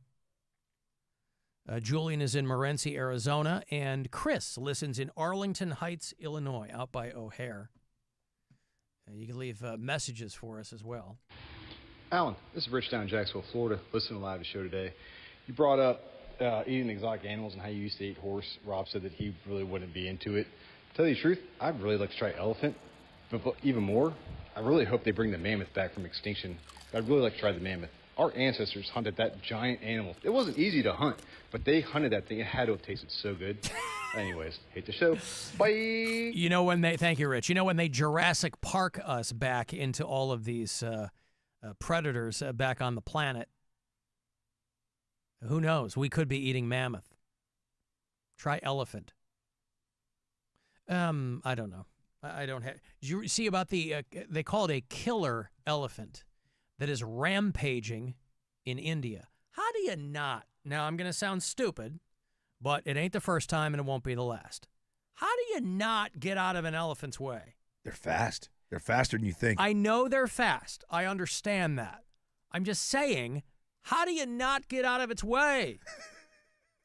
A deadly elephant rampage highlights a growing human-wildlife crisis. 22 people have been killed in India over 10 days. The animal is still at large. They're calling it a killer elephant. I'll show you some video here if you're watching. Chaos in small-town India. The elephant is still on the loose. It's killed 22 people in just 10 days. There's simply no way to know what the average of that is per day. Oh, boy, that is tough. Including an elephant expert who was called... Fun. Are you even doing it right? An elephant expert who was called in to stop the rampage.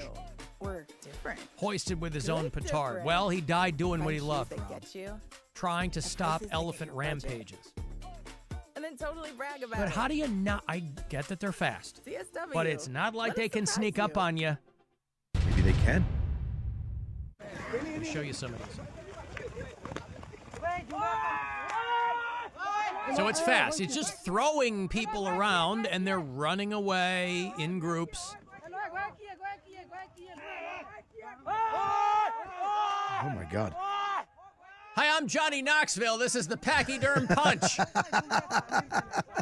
It's like, this looks like the running of the bulls. It looks like Pamplona, right? Where they're all kind of running around. So this animal is tearing through this small town in India. You know how John Mellencamp loved small town America? Sure does. Because we didn't have elephant rampages. Yeah, but look at how fast that thing is. No, I get it. But, like, how are 22 people dead? If wherever you live, right? Jess is in Parma. I'm out in Bay Village. You're in Medina. If somebody was like, hey, there's an elephant rampaging through our town, you get the hell out of there. Well, yeah. But I don't think everybody has the opportunity to just get the hell out of it. I know it's rural India. I understand. But, like, you're surrounded, I have to think that in this part of the world, like, so you're coexisting with elephants. And there's like 1 billion people in India, right? I mean, it's like, how are they going to go? That's how they get 22 of them. It's like 25 people moved. The 26th couldn't because they were just standing on top of each other. Yeah, but these guys are like out in a field, and they're standing around watching this elephant flip dudes into the air. It began attacking villages on New Year's Day. Not even the year of the elephant. A couple and their 2 children were trampled to death as they slept. Okay, that I understand. You're not even awake. Wait, is it breaking now into we're down to people's 20. houses? It jimmied the lock. Yeah. And then it walked right in. Just stomped them. Helped itself to some peanuts in the shell. Jess has a kindred spirit, Rob, in the noble pachyderm. They're all eating. They're all taking full peanuts to the face. So now you're only down to 20 questionable deaths. That's right. I guarantee you they weren't the only 2 that were asleep when this thing came ripping through a house. The elephant went rogue. Well, you got to think on New Year's Day. Everybody's sleeping in because they're hungover because the night before, they're watching Andy Cohen and Anderson Cooper. Exactly. In Chabasa, India. They love them too. Those guys have cross-cultural appeal, Rob. That's the beauty of those guys. Are they ahead of us in time or behind us in time? They would be ahead of us in time. So then they've already celebrated New Year's, and Yes. they're just watching the recap from the States. That's how exciting those guys are. Like, these guys don't even know how to do it right. We've already celebrated this like 12 hours ago. Yeah. You guys have a ball drop. We have a rampaging, murdering elephant. Who It's the also same has thing. balls dropping. Yes, on people's sleeping people's faces. More deaths were confirmed across Hatgamharia, Badapasia, and Lampasai. The terrified residents being told to stay indoors and steer clear of forested areas. Even elephant experts were brought in, one of them fatally injured. So for the most part, they're docile animals, aren't they? Like, they're I not think known for this. So I wonder what got in this one's craw. They say that they think it is in a hyper-aggressive hormonal phase and is trying to get... the elephant is one of the few animals that are matriarchal in nature. It's the female of the species that oversees the safety and security of the pack, right? The woman is in charge with elephants. And so it's this thing is out there wilding out, trying to find back to the herd. Because if you get separated, you're on your own. You know what I mean? No rules in the animal kingdom. Triumph the insult comic dog knew that. But 22 people getting killed by, if 20 of them are asleep, okay. But I don't know how anybody who's awake and paying attention is getting trampled by an elephant. Oh, cool, man. Check it out. Look at this elephant running right at us. Hey, he's still sort of coming to it. He sees us, right? Hey, bro. Hey, yo. Dead. I mean, this isn't in the middle of the city. You're out in rural areas where there's plenty of room to zig and zag. I know it's a big animal. Some people were in cars. I guarantee you it's all explained. There's like 1 or 2 maybe you're like, okay, Jim, you could have moved.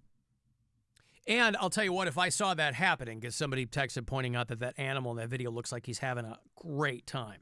Sure, he's got the run of the place. And you don't know what people are. You just know that there's these things running around near you, and some of them are in your way, and you're trying to get yourself back to where you need to be. And I know that people are thrill seekers. They're like, it's like these people that want to get next to it. They get gored by a buffalo at Yellowstone because they need to get a selfie. I love when those people get gored, because they're signs. Tesla said it. Everywhere a sign. And I got tickets for them later on. That is a song. The subtext of that song is Rampaging Elephants, Rob. And people taking selfies at Yellowstone. And how they block the scenery. That's right. Now, granted, they did that song. That's a cover. But their version 40 years ago, before selfies were even a thing. That's how prescient the guys in Tesla are. Lest you think that they don't know what they're talking about. Do this, don't do that. Can't you read that sign? Our friend Ethan in Rochester, who is a man of the world, if nothing else, a well-traveled guy, right? Alan, raging elephants, very common here. They always try to keep me from sleeping with their friends at the bar.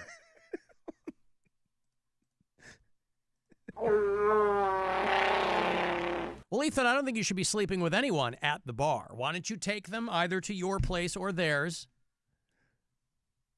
He's talking about somebody, the C block. A heifer. In there. Well, yes, in his parlance. Yes. A little rude. Hey, Tom. Hey, Alan. How you doing? How are you? Well, fantastic so far today. Good. So,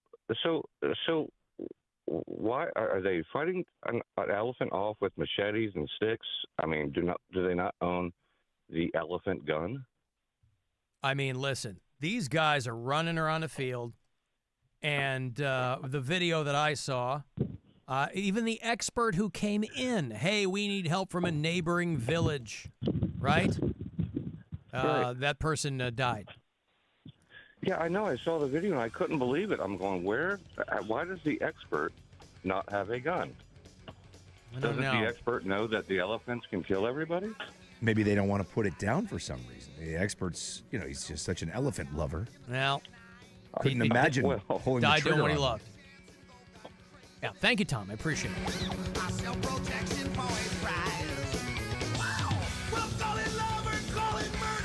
Whoa!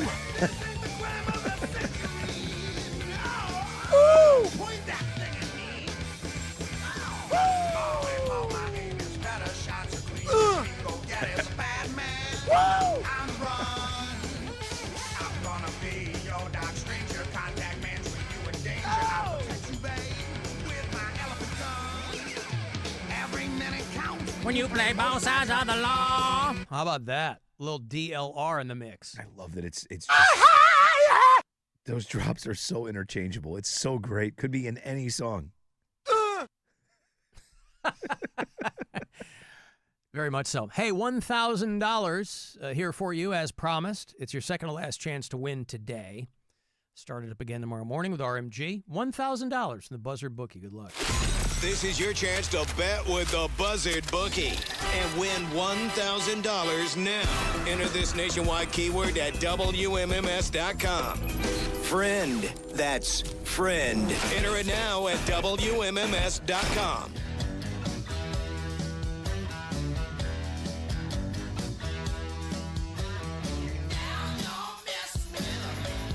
Son of a bitch.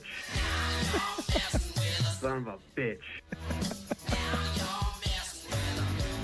Son of a bitch. Son of a bitch. Another DJ Jake C submission to the show, Rob. It was right there when I was talking about Nazareth the other morning and Hair of the Dog, one of my favorite classic rock songs of all time. Son of a bitch. Now you're messing with a son of a bitch. I was listening to it this morning on my way into work. Was it on, or did you search it out? Put it on. Put it on. Oh, hell yes. You were. Hair of the Dog, track 1 in the album. Miss Misery, great song. Love Hurts is on there. I'm not partial to Love Hurts. I want to hear Now You're Messing with a Son of a Bitch. Son of a bitch. Yeah. Great song. Yeah. Thank you, Jake. Appreciate it. Alan, that's a male bull elephant. They have rut cycles where their testosterone peaks, and it makes them super aggressive. Listen, my man Rob Anthony over here, he lost a bunch of weight. He got himself in shape. He's not running around like he's in rut. How do you know? Good question. I don't know what I do when I'm not here. That's a good question. Just run around and trample people's homes, sans pants. Yeah. Sans pants. That's right. Yeah. A big elephant balls breaking down doors. I don't remember you talking about the elephant was a real hater. It killed somebody, and then at the person's funeral, the same elephant came back and wrecked the place. Imagine that. Yeah. That elephant's got a grudge. They told don't you forget. to stay down. Uh-huh. But again, it's, imagine we woke up to roving. There are people that have their backyard zoos. There are legit zoos that have problems from time to time. There was that guy out in Youngstown some years ago. It had one of those backyard zoos, and the animals, I don't know if he died. I don't remember what the story was. A big story out here, though. In Zanesville? Zanesville, yeah. All the animals got loose. And I think they killed, or no, he killed himself. Is that what it was? And then they ate him, and then they all got loose. Oh, well, there you go. Even better. Zanesville Animal Escape. It has its own Wikipedia page. The owner of the Muskingum County Animal Farm released multiple exotic animals before committing suicide. The Highway Patrol killed 48 of the animals. 2 were presumed eaten by the other animals. 6 were captured and relocated to Columbus. These guys with these private zoos. Oh, I've got a private zoo. This guy was like a legit dude. He was on Wild Kingdom back in the day, Rob. But he did a run in prison on firearm charges. Well, if you're gonna have a private zoo, you better have some guns. 2011. I hadn't been here that long when that happened. I vividly remember this. The Zanesville Massacre is what it's called. All right, well, Terry Thompson was the guy. Didn't he have zebras? Probably. Or was it just mainly They always do. Monkeys. Always do. Yeah, no, I remember big game animals running around out there. Right. And them trying to figure out how they were going to get them back. They found 2 of them, from what I understand, at a local bar, Rob, trying to keep Ethan from going home with one of their friends. So he's not lying. But if you have a rampaging elephant in your town, frankly, a rampaging anything, if you have a rampaging and then fill in the blank, elephant it's a very, very large animal. And so that's going to be a problem. But even if you had a rampaging dog in your neighborhood, that's not good either. No. A rampaging anything. If you had a rampaging bird or neighbor. You ever had a rampaging neighbor? You don't want that? Huh? With ducks, yes. Yeah. I had a rampaging neighbor. That usually ends up in bloodshed when you have a rampaging human nearby. Never mind. Who was your rampaging neighbor? I had a neighbor named Pete. Yeah. He was something else. He was a character of his own. But what made him a rampager? This guy was a piece of work. Yeah, why was he rampaging? I think he was on drugs. Okay, well, that will traditionally lead but to some kind maybe of not. rampage. I don't know. He got arrested like 1,000,000 times for dancing in the street. Well, maybe he was listening to Van Halen. But his dream was to go to New York to sell hot dogs out of his backpack. So you guys were pretty tight. You knew a lot about this guy. Yeah, he would just walk into my house. Yeah, and then I started putting I wouldn't my care locks. for that. Yeah. Yeah, I wouldn't care for that. I was like, Pete, dude, you gotta, no, you was can't this a do young that. guy, older guy? He was like probably in his late 30s, I want to say. Yep. And still aspired to sell hot dogs out of a backpack. Rob, in New York City. Late 30s. First of all, it's New York, if you can make it there. Second of all, late 30s. That is prime backpack hot dog retail time in your life. It's true. It's the peak earning years. It is. You're not yet 40. You could sell them for like $5. Yes. A bargain at twice the price there in Times Square. You take a photo with a guy dressed up as Speederman, and then you get a hot dog from a guy's backpack. I like that was his aspiration. Because at any time, by the way, he could have loaded a backpack with hot dogs, left Northeast Ohio, taken a bus to New York, and just stood there in Times Square and had been living his dream. Where is he now? I have no idea. Yeah. I hope he's well. Maybe he is living that dream. Maybe. But it does sound like illicit substances were involved. Yes. Yeah. You know, I have a feeling that this guy that used to dance in the middle of the street, walk into my house, and aspire to sell backpack hot dogs may have been on something. Yeah, surprise. Oh, maybe he was just high on life. He was just so happy. So happy. Got a rucksack full of wieners. Son of a bitch. Son of a bitch. Son of a bitch. I like that the guy, yeah, there you go. I like that the guy in Nazareth would warn you, Rob. He set up a signal flare. You got in his face. He lets you know. You might not have known it before. Right now, in this moment, son of a bitch. Yeah. And I'm not one to be messed with. No. That is a song, of course, about a hard-loving woman. And the guy finally gets his moxie and goes, "Now you've done it." That song would have been a lot less effective had the chorus been, "Now you've done it." Right? You've angered a fella. Now you've done it. Son of a bitch. It doesn't flow. I got to take a break. 35192. Want to send me a text for anything? You can email at alancoxshow.com. Watch on our YouTube channel. Listen anywhere in the iHeartRadio app. The Alan Cox Show on 100.7 WMMS.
Hazard Radio is WMMS Cleveland, an iHeart radio station.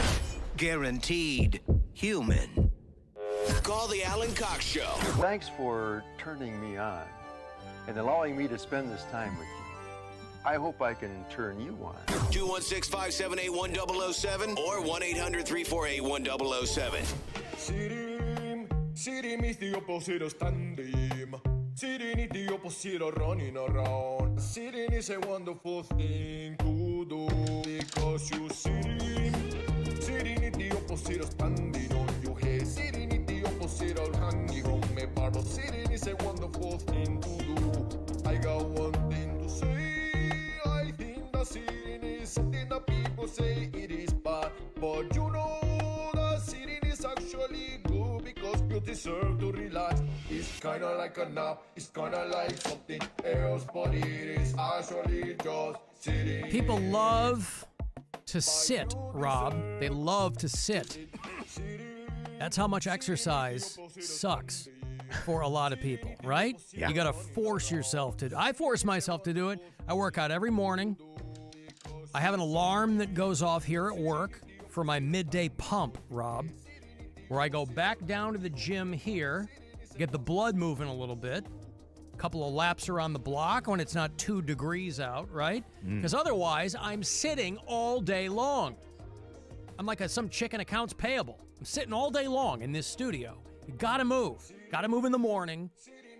But it's funny to me, we all know there's no deep, dark secret to getting in some kind of shape, right? You eat less, you exercise more. There are people who will take umbrage with that and go, well, I can't, I gotta do. I understand what you're saying. I'm saying all things being equal, obviously some people have extenuating circumstances. But I'm saying fundamentally, there's no, the universe of health influencers are there because they're muddying the waters. And what's funny to me is how they keep these articles that are practically begging people to move. And they keep moving the chains on it. It used to be like, hey, if you get a couple hours exercise a week, you're in pretty good shape, right? What are the biggest indicators of how well you will age? Strength and flexibility. It's those two, right? You can never be too strong, never be too flexible. Strength and flexibility. That determines how well you will age. But they're begging people. This article this morning, 5 minutes more exercise and 30 minutes less sitting could help millions of people live long. They're like, do 5 minutes. Just do 5 minutes. They're going to get it done. Back in the day, that's where like 9-minute abs came from. They were like, most people, we get it. You can't be in the gym an hour a day. Most people are not training for a bodybuilding competition. They're just trying to stay, get a baseline going, moving around a little bit. But they're like begging people to, hey, can you do something for 5 minutes? Can you just move your body for 5 minutes? Could you walk around less or walk around more and sit less? Do I have to? And because people, they haggle with themselves. They go, can I get this in? And again, there are all kinds of fitness influencers who will cater to that. They'll go, you don't need to be working out an hour a day. I got a way that you can stay shredded like Brad Pitt in Fight Club, and it'll take you 45 seconds a day. And people go, ooh, what is it? That sounds pretty good. It's of course. They're begging people, hey, what if you do this for, because it used to be a little bit more of a commitment. They go, well, 30 minutes a day of something, 4 or 5 days a week, you can be fine. Some people, they go hardcore. I get it. But now they're like, hey, can you do something for just 5 minutes? People writing these articles got to be like, why do I care if these people die? What am I? I know I got to fill up column inches. The question is just to get the heart beating, right? That's the 5 minutes a day. Get the blood moving. Yeah, all right, so I'm covered. Yeah, I know you are. Get that good 5 minute crank sesh before I get in the shower. That counts for something, doesn't it? 5 minutes. Moderate intensity physical activity. They're not even asking people like, hey, do a sprint. They're not talking about like HIIT workouts or whatever. See? They're like, Go for a brisk walk. Because that's the thing, is it takes so little to like move the needle in a positive direction. But people don't want to do it. A lot of people don't want to do it. You just got to find something you like. Well, you do, but not I would everybody... do yoga sculpt. Yeah. And you're in a hot room and you do weights. Oh, my God. I do like love hot it. yoga. Yeah. It's so fun. Yeah. My wife does Pilates a lot, and that ain't easy, boy. Mm-mm. So, yeah, I lift just because that's what I like to do. I wish I liked running. I don't. I wish I liked I'll running do it too. occasionally. I'll do it some. But that's one of those things because they go, well, if you don't like something, you're not going to stay with it. They go, well, that's true, but it depends on how disciplined you are, too. I don't want to eat the way I eat, but I do. Because it ain't about, I would love to be eating pizza and tacos and hamburgers every day, all day long. Don't get me wrong. People think I'm weird about food. It's not because I want to be that way. It's because I don't want to be 300 pounds. I'm going to be 55 this summer, Rob. I'm in pretty good shape. I'm trying to stay that way. Now, of course, people make the argument. They go, well, I'm going to die anyway. Who cares? That's not an invalid argument. You know? just want to feel gross. Ugh. Well, some people, they're used to feeling gross. There's some people walking around, you're like, man, that's just uncomfortable all the time, and and that's no good either. You want people to have feel. There's so many things in most people's lives, present company included. Everybody's got something. There's so many things in everyone's life that suck, that just feel awful about.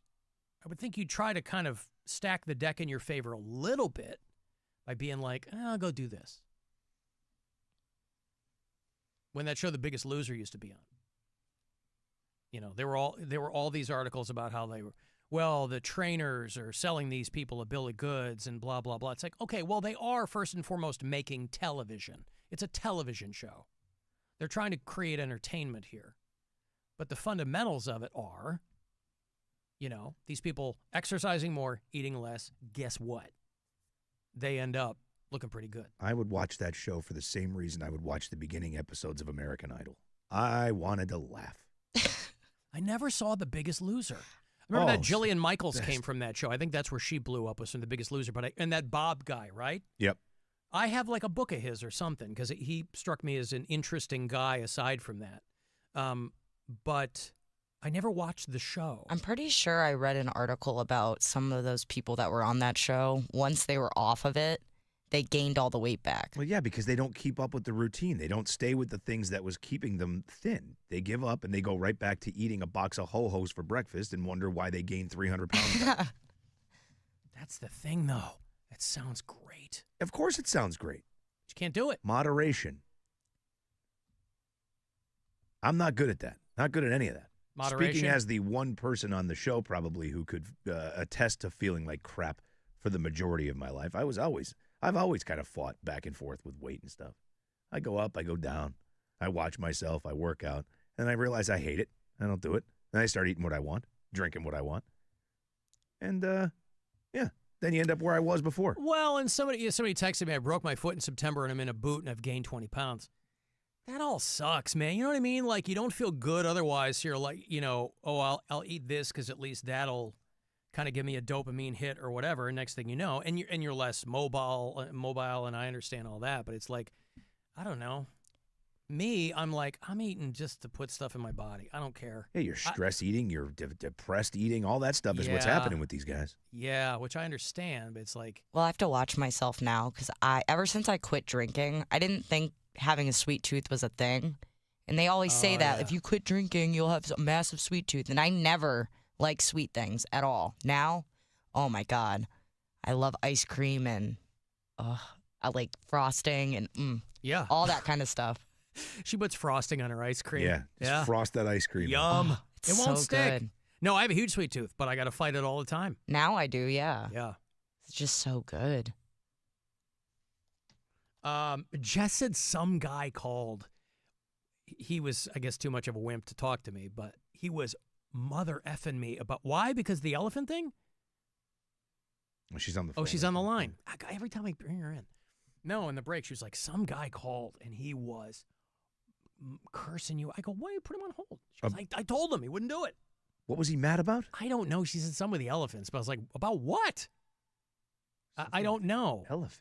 Oh, maybe was he just like trying to explain how an elephant could kill 22 people? Because Well, but also, don't be Johnny Big Balls to Jess and then bail on me. Like, don't waste her time if you're not going to be on hold. Let me talk to you. I'll set you straight. she's talking a lot to whoever this is. Maybe it's that guy. I don't know if you guys, you probably don't hear the commercials on the app, and I'm sure they're regional, but there's these Alzheimer's, preventative Alzheimer's commercials right now. Man, they're driving me nuts. It's either this guy who sounds like he's going to have a heart attack, like he's just like, Alzheimer's and Bill up with the brain. Like, this dude it's like RFK Jr., and the other one's this woman who sounds like she's yelling at you. She's like, brain health is important. Oh, my God, I hate those commercials. Hate you guys, too. Love you. Thank you.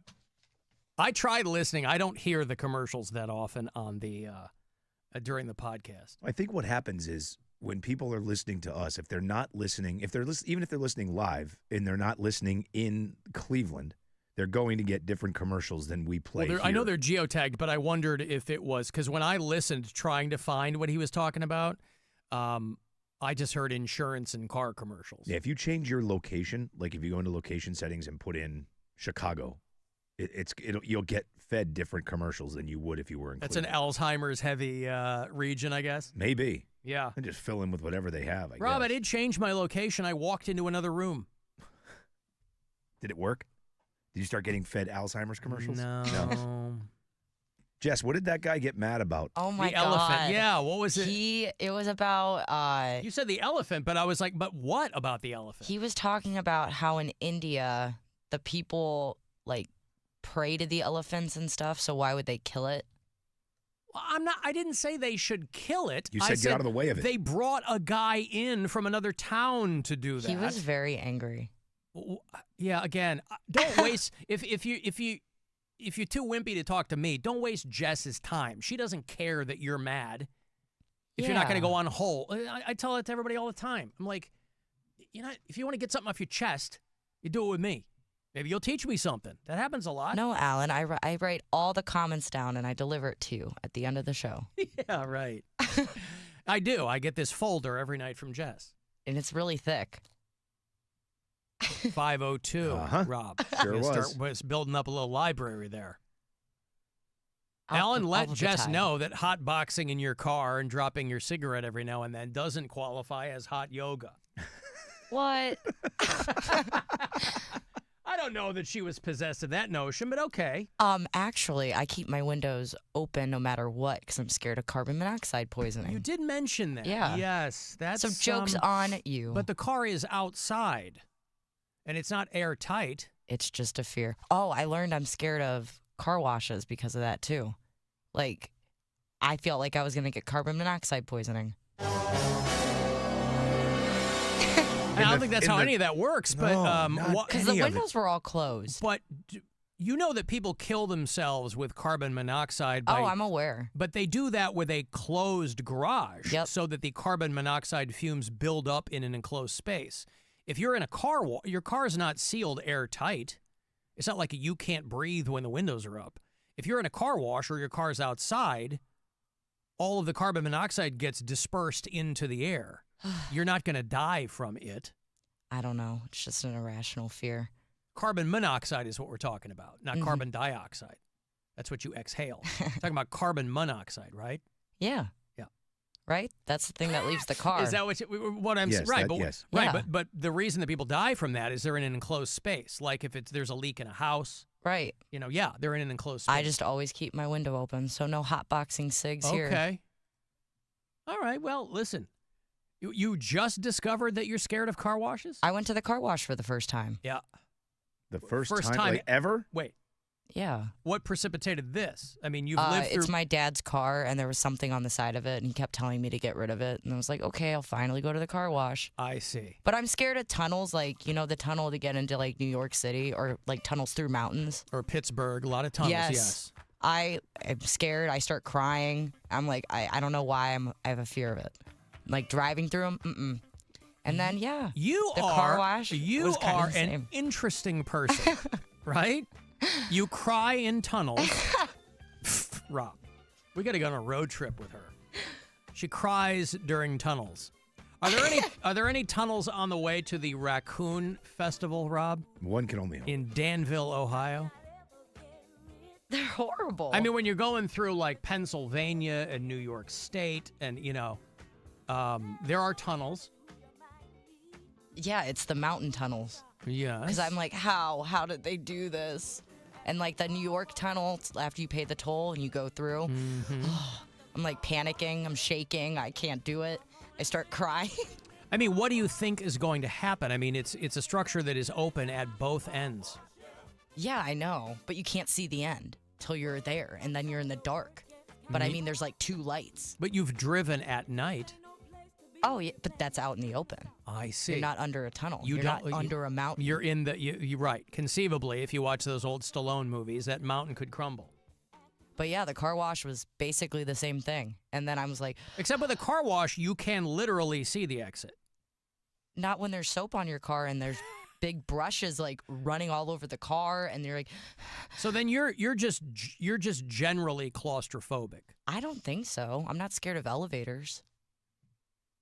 I would think you'd be more scared of an elevator than a car wash. No. An elevator, you can't see anything. I'm fine with elevators. Rob, your thoughts? I got nothing. Honestly, I'm just taking it all in, and he's mildly processing the information. Yeah, but after I left yeah. the car wash, I was really like, oh my God, I gave myself an anxiety attack. That was horrible.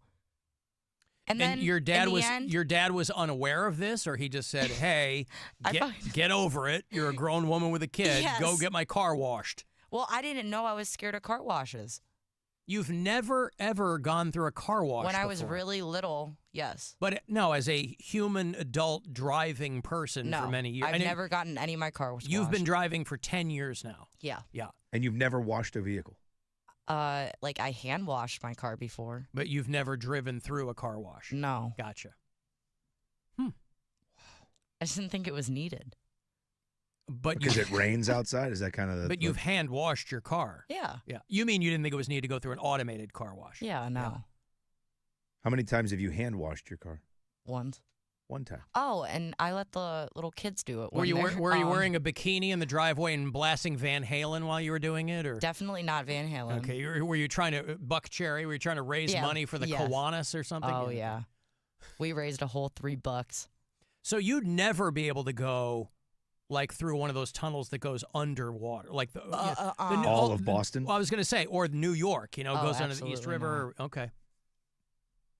Yeah, I don't like water on my face either. I don't like swimming.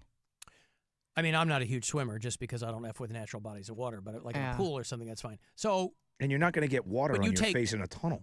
What if it cracks open? You take showers. Then everyone is dead. And Boston and the city just fell into the water. But you take showers. Yeah. All these people are texting me. Jess is melting my brain. That's why it's hard I'm to picking and choosing what I'm going to engage with. It's hard to follow, but I am taking this ride with her. Yeah, when I Some days I won't. Today I will. So you don't like water on your face? No. So you're not somebody. A lot of women, a lot of men. I do it. Wash your face every night. No, I wash my face. But like the shower water touching my face, I can't do it. How do you wash your hair? But why am I getting I in cup God? my hands, I put the water in it, and then I put it on my face. Understood. But when you're in the shower washing your hair, that's because your back is to the shower head? Yes. Okay. If the water comes down your face, that freaks you out? You don't like that? I get grossed out, and I'm like, ew. Grossed out? Yeah, I'm like, ugh. How is that different than putting it in your hands and splashing your face? It's a controlled. Understood. Okay. Is it, Alan? Well, here's what I'm saying. Understood? Here's what I'm saying. No matter how weird, listen, I got my peccadillos and proclivities too, in other words, to start with P.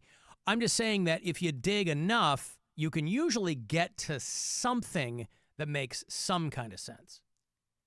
And if she goes, it's a control thing. Okay, I understand that. Not to that degree. So you, even in the shower, you're like, I have to be in control of this situation. Yep. Yeah. Rich in Northfield. Alan, I'm with Rob. I'm screaming at the top of my lungs driving home listening to this. I kept wanting Jess is to enraging people. I kept wanting to ask questions, and I found myself stopping. And I'm like, you know what? No, I don't. I don't want to ask. I'll do it for both of us. I don't think it's that weird. Oh, it's absolutely weird, Jess. The tunnels or the shower? You can't. All of it. All of it. Yeah. Oh. And that we got to shower from being in a tunnel is even weirder. I don't like water on my face. You're in a tunnel!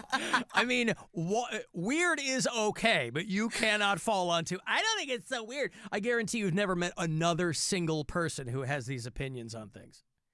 I don't like to shower because I'll get water on my face. I love taking a shower, just not water in my face. With your back to the nozzle. Yes. Yeah. Courtney out in Diamond. I'm 35. I've never driven through a car wash. I also have the same fears as Jess, but I'm afraid of elevators too. I hate them. Bob in Brunswick. Jess is a national treasure and must be protected at all costs. I could listen to this all day. Well, hopefully it doesn't come to that, Bob. But you do have your supporters, Jess. That makes me feel so happy. Alan Jess must be really hot, because how else is she making it in this world? I mean, you can see Jess in the live stream. Uh-huh. She's lovely. There she is. With a dry face, Rob. Uh-huh, that's right. A dry face. Not a drip of water near her. But you are short. Yeah, I'm only So 5'1". Right. So and in a the half. in the shower, you really have to make sure there's no water on your face. Yeah. Yeah. You It's can't just like- get it. You're not get. Usually, most people when they're in the shower, they're kind of relaxed. This sounds like you'd be more tense because you're trying to make sure you don't get water on your face. I used to have like a waterfall shower where it would like come down. I could never use that Straight down thing. Yeah, no, I never could use it because I tried it and then I'm like, I feel like I'm drowning. So you don't like when water's just coming on your head, down your face. Yes. Oh, that's a great feeling. I love that. Yeah. It's what the about what if best. you're in you a just see, stand here there I with go. your head down and it's What if you're in a rain? What if it starts to rain? What do you do? Run. What if you hear the song After the Rain by Nelson? I love that song. That one's a bop. It is. You That guys was probably one of don't. my Do you do breakup that? jams. You do that in Sushi Roll? No. Oh, okay. No, it's just a pleasure song. Rob, there's a lot to unpack there. Rob's not going to unpack it. No. I'm going to forget about that. I've already kind of forgotten about most of it. That's why I haven't been on camera. I've had to figure out how to like put my fingers into my eyelids to keep them from rolling all the way back so I could see my own ass with some of the things you were doing like a Clockwork Orange situation over there. So, yeah. I don't. Yeah. I some really of that. don't think any of this is weird. You can't say You- that. you cannot. It's undeniably weird. That's why that's why I'm really digging. It's undeniably weird. But again, I still, for me, the part that blows me away the most is how we got to petrified of tunnels from car wash and not liking water in your face when you're in a tunnel. That to no, me. it came from hotboxing cigarettes. No, it didn't. No, Yeah, the you carbon got there. monoxide. You got there right from. I don't like tunnels because I don't like water in my face. That's how we got there, Jess. You were talking about an underwater tunnel in Boston. Yeah, and then you said I don't like water in my face. Yeah. I can't. See, I can't do it. I can't do it. I just can't do it. Well, listen. It is undeniably weird because I guarantee you've never had another. I mean, yeah, you got some people texting going, "Oh, I don't like car washes either." That's, she's worried the tunnel is going to collapse, Rob. Or the mountain concaves in on you. Right. Right. Exactly. Right. Yes. Topography that has been there for thousands of years is some. Hey, listen, doesn't collapse until it does, Rob. That's got right. a point. That's right. Doesn't And guess collapse what? until it does. It's going to happen whether there's a tunnel in it or not. Yeah, at least you won't last long. I mean, if it's quick, caves in, yeah, you're Smushed. done. I Yeah. would be the only survivor. That would No. be the thing. No. If a mountain collapsed, I guarantee you would not be a survivor. The only survivor. She's calling us. Guys, I'm underneath mountain rubble. You're not going to believe this. I It was happened. right. It Like, that's- officially happened. That Stallone movie, Daylight. Isn't that what happened? Like the Holland Tunnel collapses or something, and Sly has got to get the survivors out. Maybe she saw that one night. She's falling asleep. Man. Hey, I want to go see Tesla. These guys ain't afraid of nothing. Tesla is coming back on the Still Keeping It Real tour. It's not far off, as a matter of fact. February 7th, a couple of Saturdays away, out at MGM Northfield Park. You can go to Ticketmaster.com for the tickets and the info.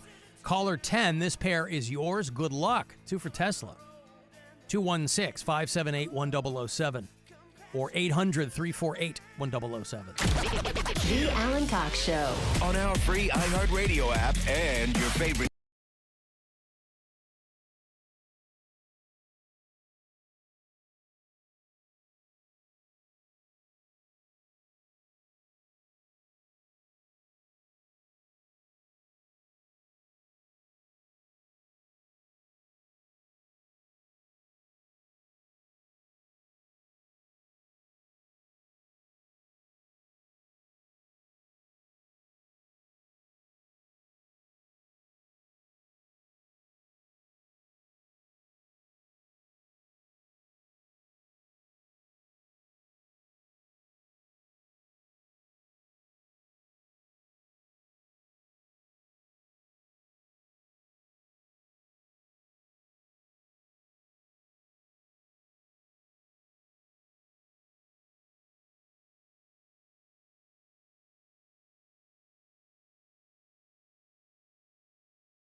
Listen now.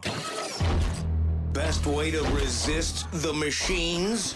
Dumb down your smartphone by listening to this crap. It won't even remember how to tell time.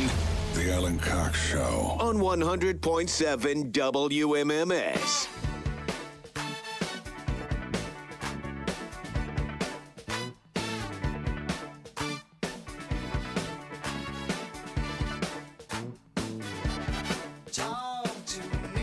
I thought I still had the Brian clip from earlier in the week. He sang this song for us.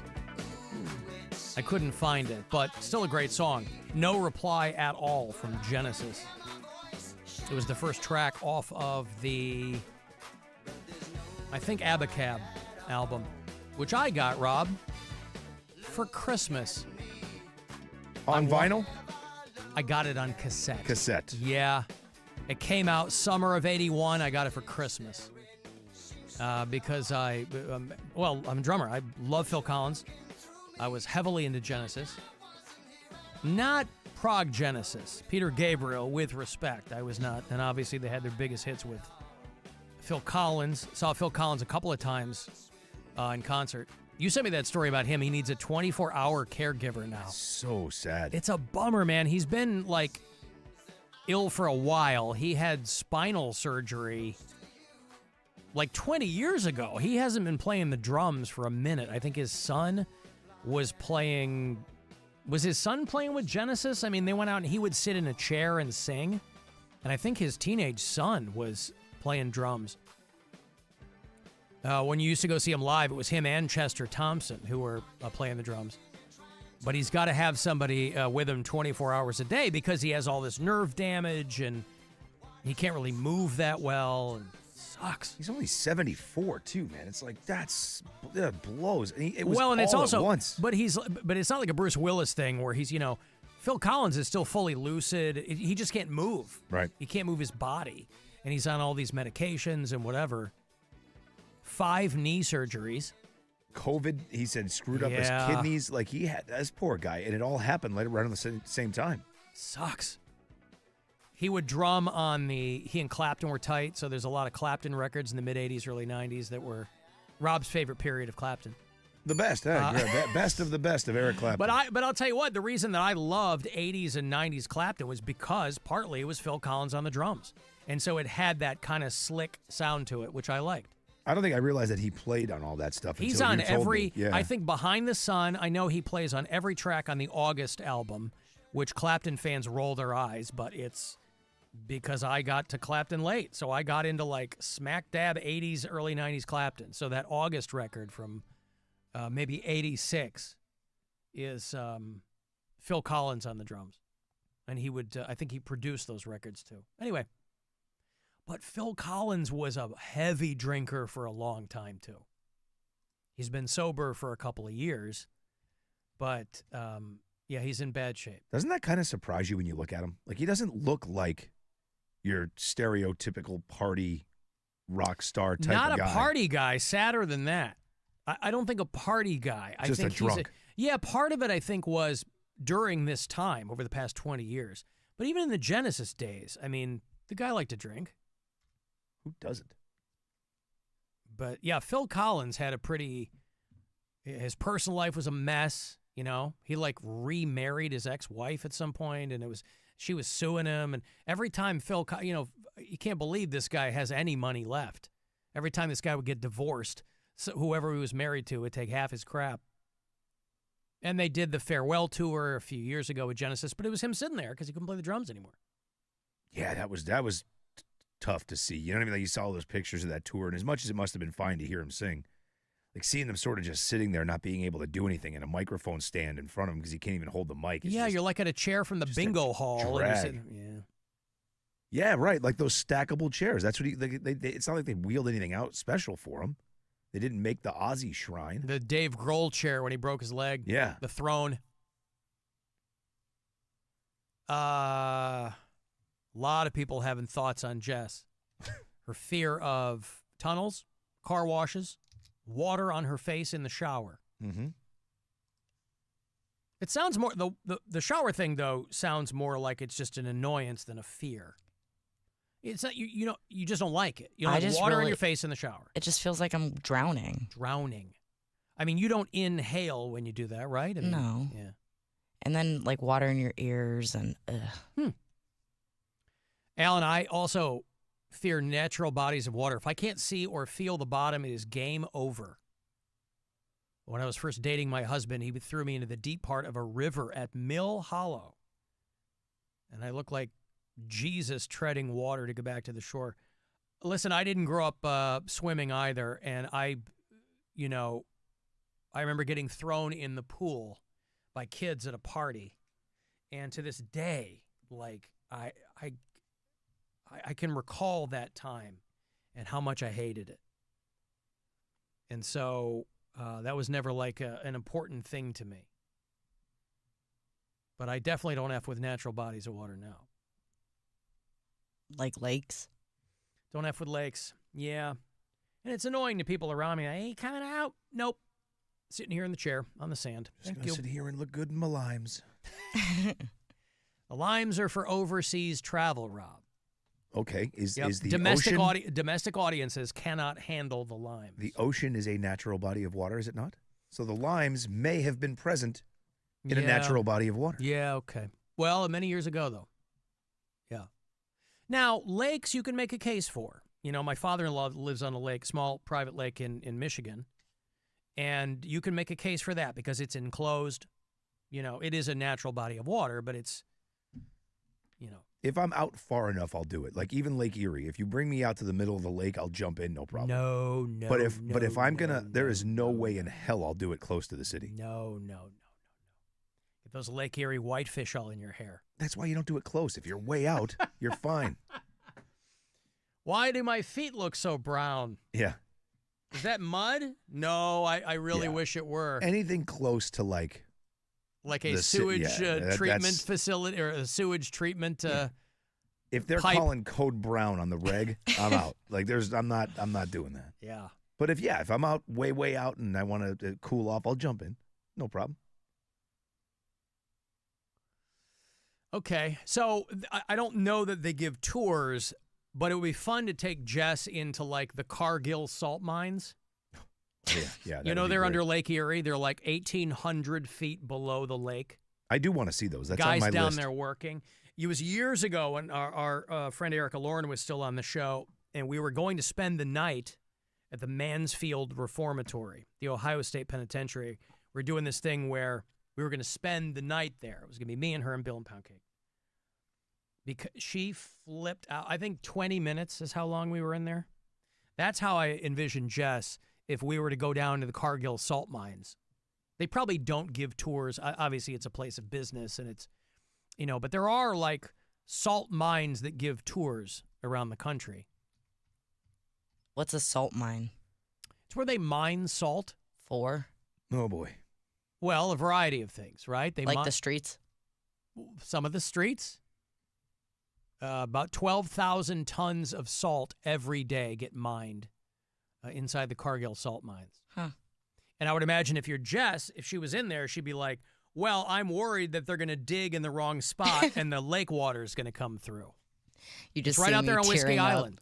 I mean, you've passed it on the shoreway, right? Out there on Whiskey Island, that's the Cargill salt mine. Oh. Guys go down in there every day. Let's take a tour. And I don't know. I mean, other than technological, the process of mining has really changed that much.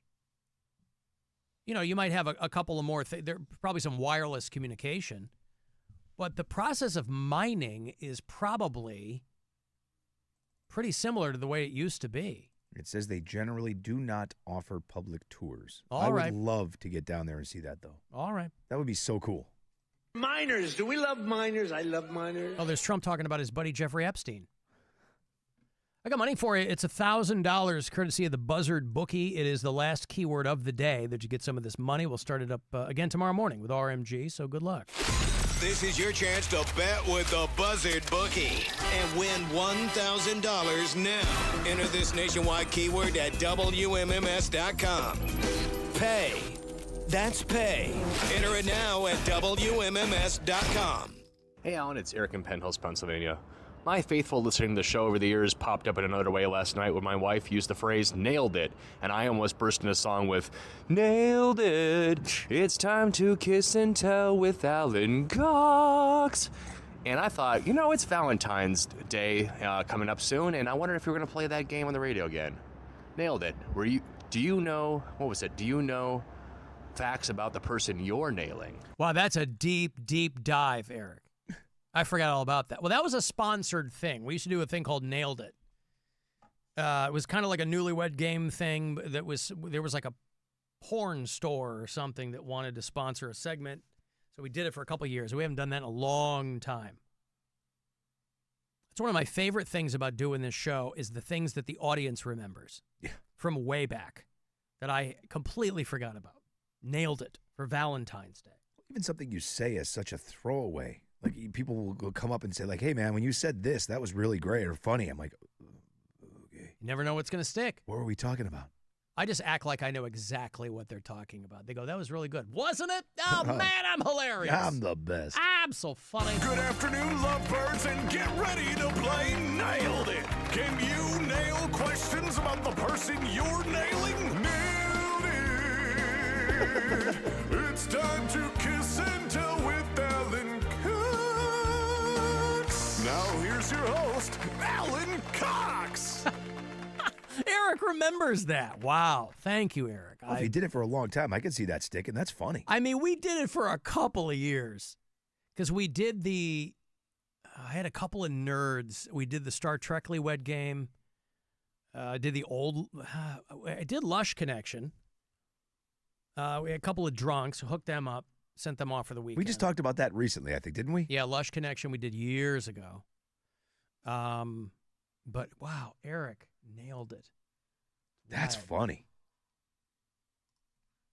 Jimmy in Parma. You work at Cargill, Jimmy? I do, Alan. Yes. 18 years. Wow, good for you. You go down in there every day? Yeah, every day, yep. How far down? It's 1,800 feet. You were right. Yep, 1,800 feet. It takes about 4.5 minutes. And it's just like a metal elevator that goes down, like a mining elevator that goes down? Yeah, it fits about 35 people. It's like a big freight elevator you'd see like in an office building. Yep. And it goes 1,800 feet down. It takes about 4.5 minutes. In winter, we have a little barrel of blankets in case it gets stuck and you're stuck on there, but that rarely happens. How many men on the crew at any given time? Oh, geez. On my crew, I got 11, but on first shift, I believe there's 60. We have 3 shifts. Wow. We're in 24/7, so, and all the talk about lack of salt, and it is kind of true, because we haven't had a winter in 8 years, like a really significant winter. Right. And then all of a sudden it hit, and we have 275,000 tons stockpile on our pad. I don't know if you know where it is in Whiskey Island. Oh, yeah. Yep. You huge stockpile. Yeah, that went very quickly. 275 tons. 275,000 tons. 275,000 tons. Holy Christ. Yeah, wow. Yeah, because it's been mild winters. So what are the shifts, Jimmy? How long you down there? Oh, it depends. It's my shift is normal shift is from 6 a.m. to 2:30, but overtime you can go in at 2 a.m. to 2:30, so it's 12 hours. Right now we're working 6 days a week, so it's not from lack of trying. Let's put it this way, because everywhere I go, and I met you at Parma Tavern one time. Okay. And everybody's asking for salt, and we're lazy and we don't do anything. It's like, man, that's all we're doing. We're there 3 shifts, 7 days a week, trying to keep people safe. Yeah, I don't know why anybody would look at you guys and go, they're lazy. Like, that's 24/7. They're mining salt.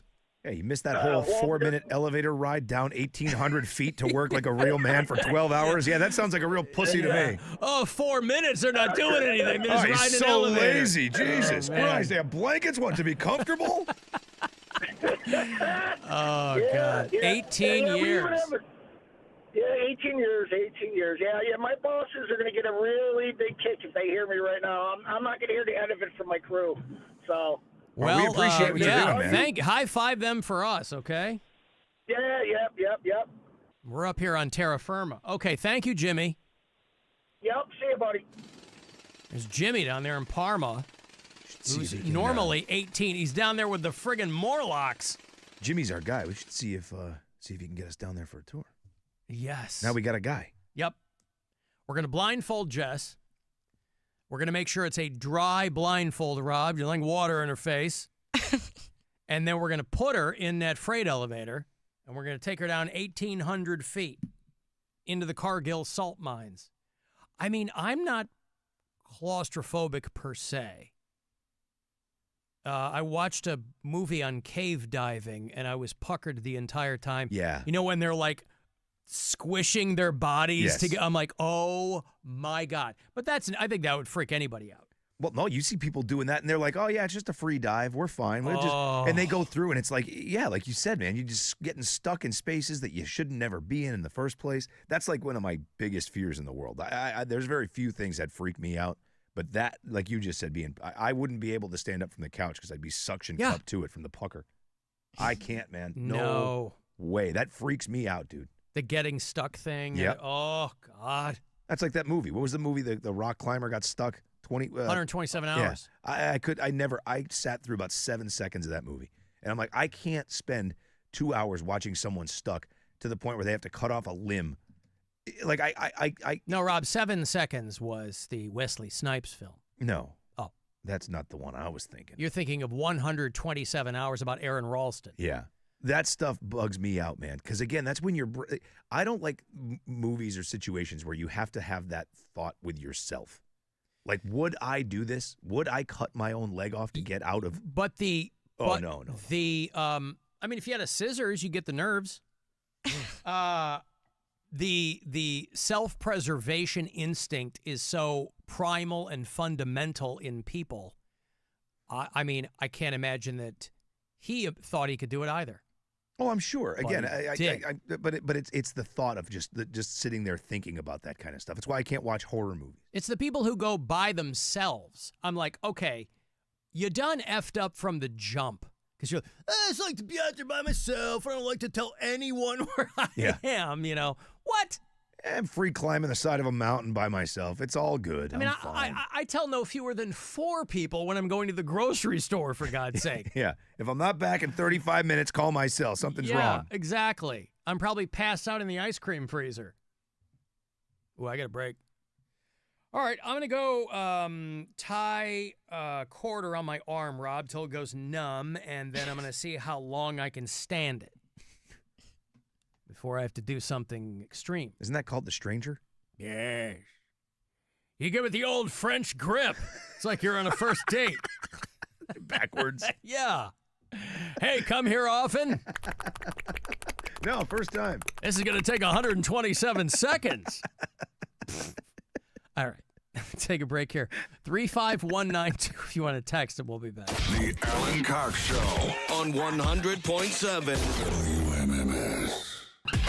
It's no fun when a bookie beats you. Where's my money? But when you beat the buzzard bookie, I did? Yeah. Oh my God. you win $1,000. Woohoo! That's freaking awesome. Oh, I'm feeling lucky. 9 chances to beat them every weekday. Where's the money? On 100.7 WMMS. Sponsored by Nuremberg Paris Injury Lawyers. After a serious injury, you may feel overwhelmed and unsure of what comes next. At Nuremberg Paris Injury Lawyers, we listen, we care, and we stand by you every step of the way. Nuremberg Paris, fighting for the injured since 1928. Furnace not keeping up? Just call sales! Just call sales! It's Crystal for Hyundai of Bedford. Lease a new 2026 Hyundai Elantra SEL Sport for $167 per month for 36 months. Or a new 2026 Hyundai Tucson SEL all-wheel drive for $228 per month for 36 months. Every new Hyundai comes with owner assurance and America's best warranty. That's 10-year, 100,000-mile powertrain coverage. See Drew and the team over at Hyundai of Bedford on the Bedford Auto Mall today. Or you could shop online anytime at HyundaiofBedford.com. With approved credit, $49.99 down plus tax, title, and fees. Offer ends 1/31/26. Every neighborhood has its own story, and at Grandview Homes, we know them all. I'm Tom Detlich, and since 2009, we've bought thousands of properties right here in the communities we're proud to call our home. We understand the unique nuances of your area and how to make selling your home as smooth as possible. Whether you're moving in the busy spring and summer months or looking for a fresh start any time of year, we're here for you. Here's how we can help. One of our experts will visit your home and give you a fair offer in as little as 24 hours. We work on your timeline next week or next month. Just pack what you want and we'll take care of the rest. It's as simple as that. As local experts and trusted neighbors, it's in our best interest to look out for your best interest. Whether you have a family home, condo, or rental property in Northeast Ohio, we're here to help you sell confidently and on your timeline. Grandview Homes, the fastest and easiest way to sell your home. Get your no-obligation offer at grandviewhomes.com today.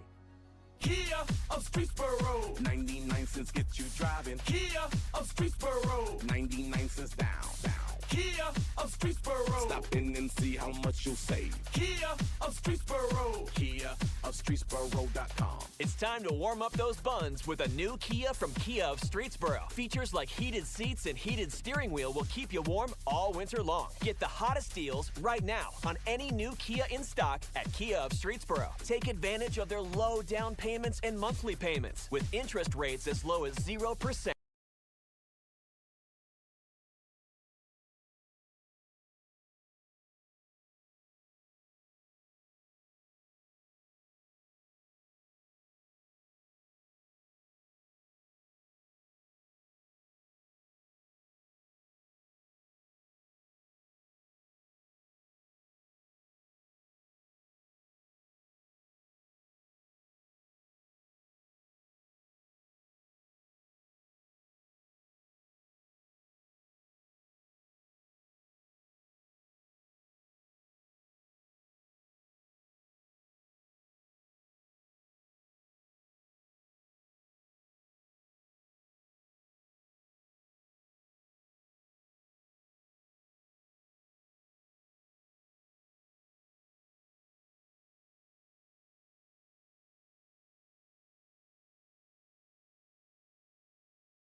1007 or 1-800-348-1007.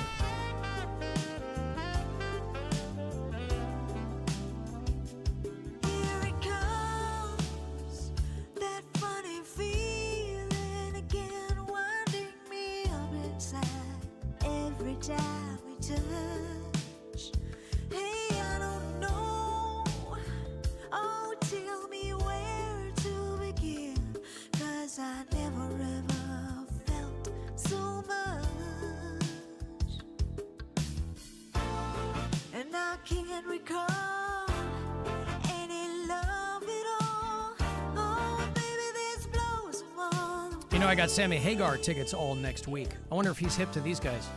I like this a lot. I think the band is called Page 99. Queen Beach Killer Cat. Little collab there. M. Greiner is the singer. She's from Canada. And how about that? Not That bad. is way better than it should be. They have a lot of smooth jazz covers that they do. One of them there, Why Can't This Be Love from Van Halen. All next week, Sammy Hagar tickets for you on this program. He's going on the Best of All Worlds tour with Rick Springfield. It's going to hit Blossom on Saturday, June the 20th. His band, of course, Michael Anthony, Joe Satriani, Kenny Aronoff behind the drums, with longtime drummer for John Mellencamp. I will also have Chelsea Handler tickets for you next week. She was on the show a couple of days ago. Next week, the show at State Theater. Tickets next week. The show is March 13th. Chelsea's going back out in the High and Mighty tour. If you're a Primus Les Claypool fan, they are all coming through Jacobs Pavilion on June the 2nd. He and Sean Lennon. And Monsters tickets. They're going to take on the Belleville Senators on January 31st. That, of course, the last day of the month. Right, Rob? Correct. What was that movie? The Triplets of Belleville? Wasn't there a movie called The Triplets of Belleville? Do you remember that movie? I don't. Like 25 years ago. I don't know if it won Oscars or why it was on people's radars, but it was at the time. It was a French animated film that got a handful of Oscars. I've never heard of this. You have to really be into that kind of movie, but it is entertaining. The triplets look like Caillou. They have like the same artist, like that weird looking eyes. Yeah. That little bastard. Jake in Canton. Alan, you weren't wrong. I just checked out the live stream, and Jess is absolutely a looker. Oh, boy, Well, thanks. Jake, wait till you find out the rest, buddy. Wait till you dig into her CV. She doesn't like liquids on her face. I'll just leave it at that. And Depends on what kind of liquid. you can operate accordingly. Alan, you were talking about random things that audience members remember. I agree. The World Has Gone and Left Me Here is the best song on Weezer's Blue album. I mean, I've probably said that a handful of times, right? I don't know if that's a deep dive. Well, my thoughts on that are twofold.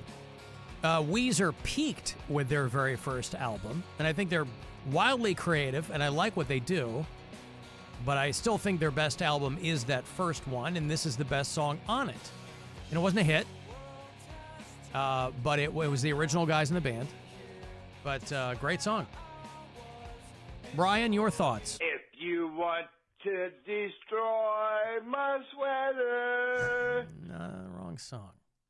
That's right band. Wrong song. Thank you, Brian. Stephen Canton. Alan, you want to get freaked out?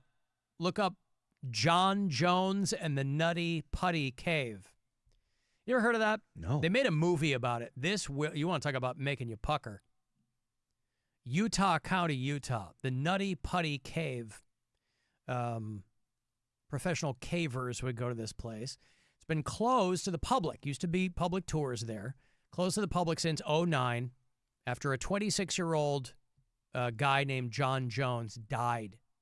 And I'm going to show you how he died on the live stream. There is the diagram. He went head first into a dead-end part of the cave thinking it was going somewhere else. Oh, boy. Stuck upside down inside a fissure.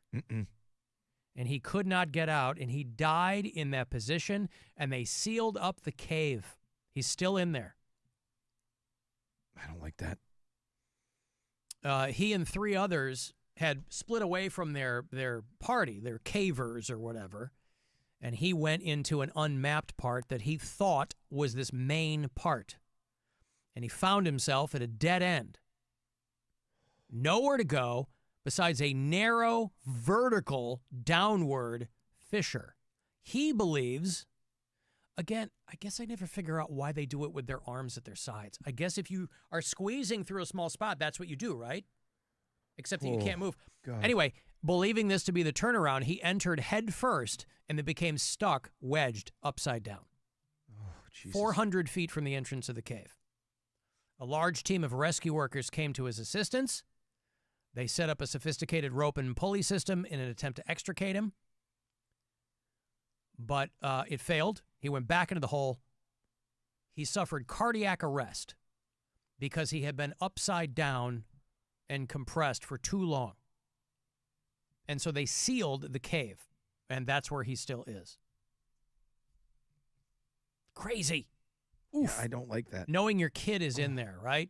Again, these people die doing what they love, I guess, but the upside down, no. No, man. No. Like, I'm getting the chill like that. Yeah. Duh. I'm not a thrill seeker, man. I've done some stuff, you know what I mean? But I'm not. Have you ever bungee jumped? No. Would you? No. No. What about an airplane? You ever jumped on an airplane? I don't like being, oh yeah. I don't like being upside down for long periods of time. The bungee thing, no. I would probably do both. I've never done either, but I would probably do it. I think I would be more apt to do the airplane than I would a bungee jumping. Yeah. Well, although I've seen a lot of AI slop on social media about people of sizable carriage bungee jumping, Rob, And wouldn't you know everywhere. it pulls the entire bridge down. Oh, I saw one of a guy just blows out. Just it was a full blowout. Craps himself. There's a lot of AI slop of like brides crapping themselves at the altar. And it's, there's 2 or 3 themes with all that stuff. It's either chiropractors throwing octogenarians through drywall, which I can't get enough of, or really, really big people falling through the floor or pulling down a bridge when they, I feel like you introduced my algorithm to the old people getting tossed out of windows and stuff. Yes. And I introduced yours to the fat people falling through, breaking things. Yes. Because I swear to God, every time I see one of those things, I cannot help but laugh like an idiot. Like, I've never seen anything so funny in my life. And there's a lot of poop AI. There's a lot of, Like, that stuff I giggle, I suppose, but, like, watching, like, a gigantic AI person fall through a floor, there's also a scary, and I guess at this point we shouldn't be surprised, a scary number of people who don't know it's AI. Oh, God, I know. If you read the comments on some of this AI slop, you are like, what is happening right Do you think that person got hurt? No, I don't. I do not think that person got hurt when they fell through that computer-generated floor. How did that McDonald's hire that dog to work the cash register? You see where, like, the animals are screaming at the person. That's the smartest golden retriever I've ever seen. How did they put that cat in a microphone? I only knew cats to be in hats. Yeah. So, I don't know. Alan, how do they know he died of a heart attack? It was a heart attack, was what the medical examiner official cause of death. He looked down in the hole. He's like, you ought to know by now. Yeah, I'm moving out. No, you're not. No, you ain't going anywhere, pal. Nowhere. Dave, are you scared of caves? Yes, I am. Ooh! Anyway, so Sammy Hagar tickets next week. And maybe he'll do a collab with Youngblood. Stansbury played that Aerosmith Youngblood song during his show, and I was giving away that vinyl. It's funny, you know what? I'm not super hip to that Youngblood, but I know he's really getting his moment because he did some collabs with Ozzy, and he's young guys, like, late 20s or whatever. And I don't know that I had ever seen him, and then I saw him, and I go, oh. That's him. No, he looks exactly like Steven Tyler in 1976. Oh, is that what you? Yeah. Yes. Yeah. Without the long hair, his face, he looks like that kind of like puffy, square jaw, big lip look. Like he looks. No wonder Aerosmith likes the guy. I guess I never thought of that. Steven Tyler is like he's looking in a mirror at his wasted youth. He looks like Steven Tyler in 76, exactly like him. I'm like, oh, that's why he does kind of resemble him, doesn't he? Yeah. Spitting image. I disagree. Until you said it, I would have never thought that. Well, I know Jess disagrees because Steven Tyler occupies a very singular place in her brain, heart, and groin. Old Steven Tyler. Yeah. He looks exactly Well, this is what he looks like when he was Youngblood. young. Yeah. Yeah, I don't dig that. She likes old Steven Tyler. She likes modern day, your grandma in Cocoa Beach, Steven Tyler. That's what she likes now. His bra size is a 32 long. Yeah, somebody's aunt. Mm-hmm. Auntie Steven. Auntie Steven. But back in the day, I mean, listen, he was always a weird-looking dude, but you're in a rock band, and when you're in Aerosmith, you're with that other group, you're going to be the best-looking guy in Aerosmith. That was not a band of lookers. So, you're talented. And he's out there in the front. But yeah, I don't know that I'd ever seen that Youngblood. And then I don't know, he was in a story or something, and I was like, oh. I would have never exactly like Steven Tyler in the mid-'70s. I would have never bought in on him if it weren't for the Ozzy stuff. Like if Ozzy didn't. I didn't hear that. I've still never heard that. Well, Ozzy loved him. Yep. Like you see how much. No, there's no music to speak of. I'm I just thought saying. they collabed on something. Maybe I don't know. All I know is Ozzy loved the kid. Like he was all over the place with him. He's British, yeah. Yeah, and that was I think that was the only thing that made me like, all right, maybe this kid isn't garbage or something, and give it a chance. Oh, Youngblood did changes at that final Sabbath show? Yes. Okay. All right. So he performed in front of him and with him. And yes. Yeah. Okay. I think he had done that song quite a few times. Ozzy knew of that. Yeah. But they were close. Like you see, like they're exchanging gifts at that show. There's all kinds of stuff that he did with Ozzy. Exchanging gifts. Yes. Like he Like bought him a necklace, like a cross necklace. Oh, not graphics interchange formats? No. Oh. No. Gifts. Ozzy had given him a gift to Utes as well. Not a GIF. No. Here's me in a bridal dress pooping out the back. I wanted you to see me snorting ants. Ozzy loved Youngblood, telling him he reminded him of himself and saw Youngblood as a successor to carry the rock torch. Is he a rock guy, though? Yes. Oh, he is. I Yeah. thought the vibe on him was like he was like a pop dude. There's a lot of these pop guys that and females too, like dabble in rock and roll. It's mostly pop, but then they have a couple of fuzzy guitar solos, and then everybody else creams their jeans over their rock cred. No, he's definitely more rock-ish than he is a pop or anything. Okay. Like that, yeah. Youngblood. I just feel like he just appeared out of nowhere. Now, he's been around for a minute. iHeartRadio music. Oh, God. Every time you want to hear a song, you listen to, there's no... Crap. They're telling you what Extreme I Phil. should know. Nobody came. What a shame, shame, shame. I've been dancing at my funeral. Yeah, that's Panic at the Disco. That's not I was rock gonna and roll. say. I mean, that's that's what I mean. Like that's kind of like a Gen Z rock, I guess. Well, what is that? When did that come out? Like, I mean, he's been around a long time.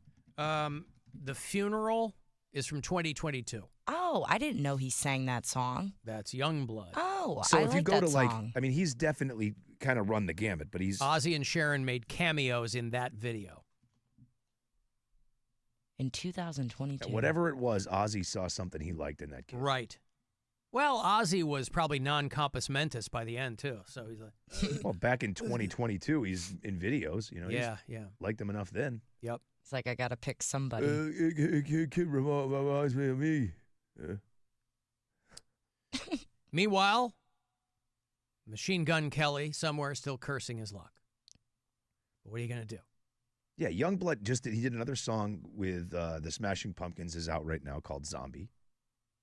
So I mean, he's definitely popping in. Not a Cranberries cover. No. Oh, okay. He did a really good cover of a Kiss song. He what? He did a really good cover of a Kiss song. Okay. Youngblood did? Yeah, I just don't know which one it was. I Was Made for Loving You. Well, again, yeah, that was in the Fall Guy. I remember seeing the Ryan Gosling Fall Guy film, which was a lot better than it needed to be. And Youngblood covered Kiss. But again, that was Kiss. That was their disco song, right? Mm-hmm. So, again, get what the guy's going for, but it's kind of like a pop rock type thing. Wanna give it all to you.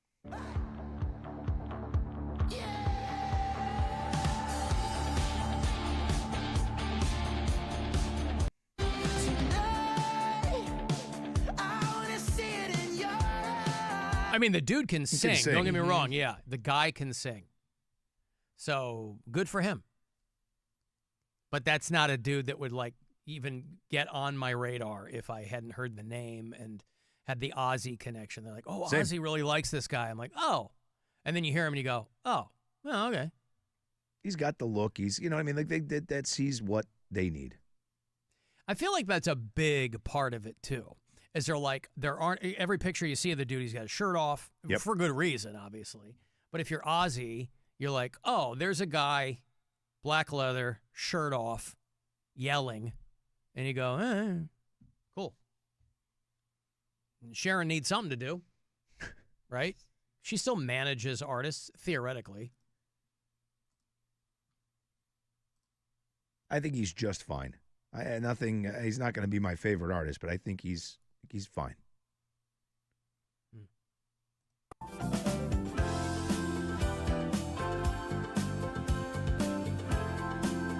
All right, we got to go. Thanks, guys. No Cavs basketball tonight. Is Corey next? Corey's next. That Corey Roddick experience, boy. You're in good shape. Rob, where can people get you in the interim? WMMS Rob on Instagram. Jess? WMMS Just Jess on Instagram. Okay, I'm Alan Cox Show on your socials. The program in its entirety is available for you wherever you get your podcasts. If you opt for the iHeartRadio app, you can drop little messages there with a talkback button. Otherwise, email me, alan@alancoxshow.com for whatever. If you need Alan Cox Show stickers, happy to send those out. The show is always archived, the live stream, at our YouTube channel. And you can leave voicemails on the After Hours line, 216-986-8903 for that. And I think that's it. Thanks, guys. We will return tomorrow around 2 o'clock. And Corey's next. I'll see you in hell. I cannot stand these morons any longer.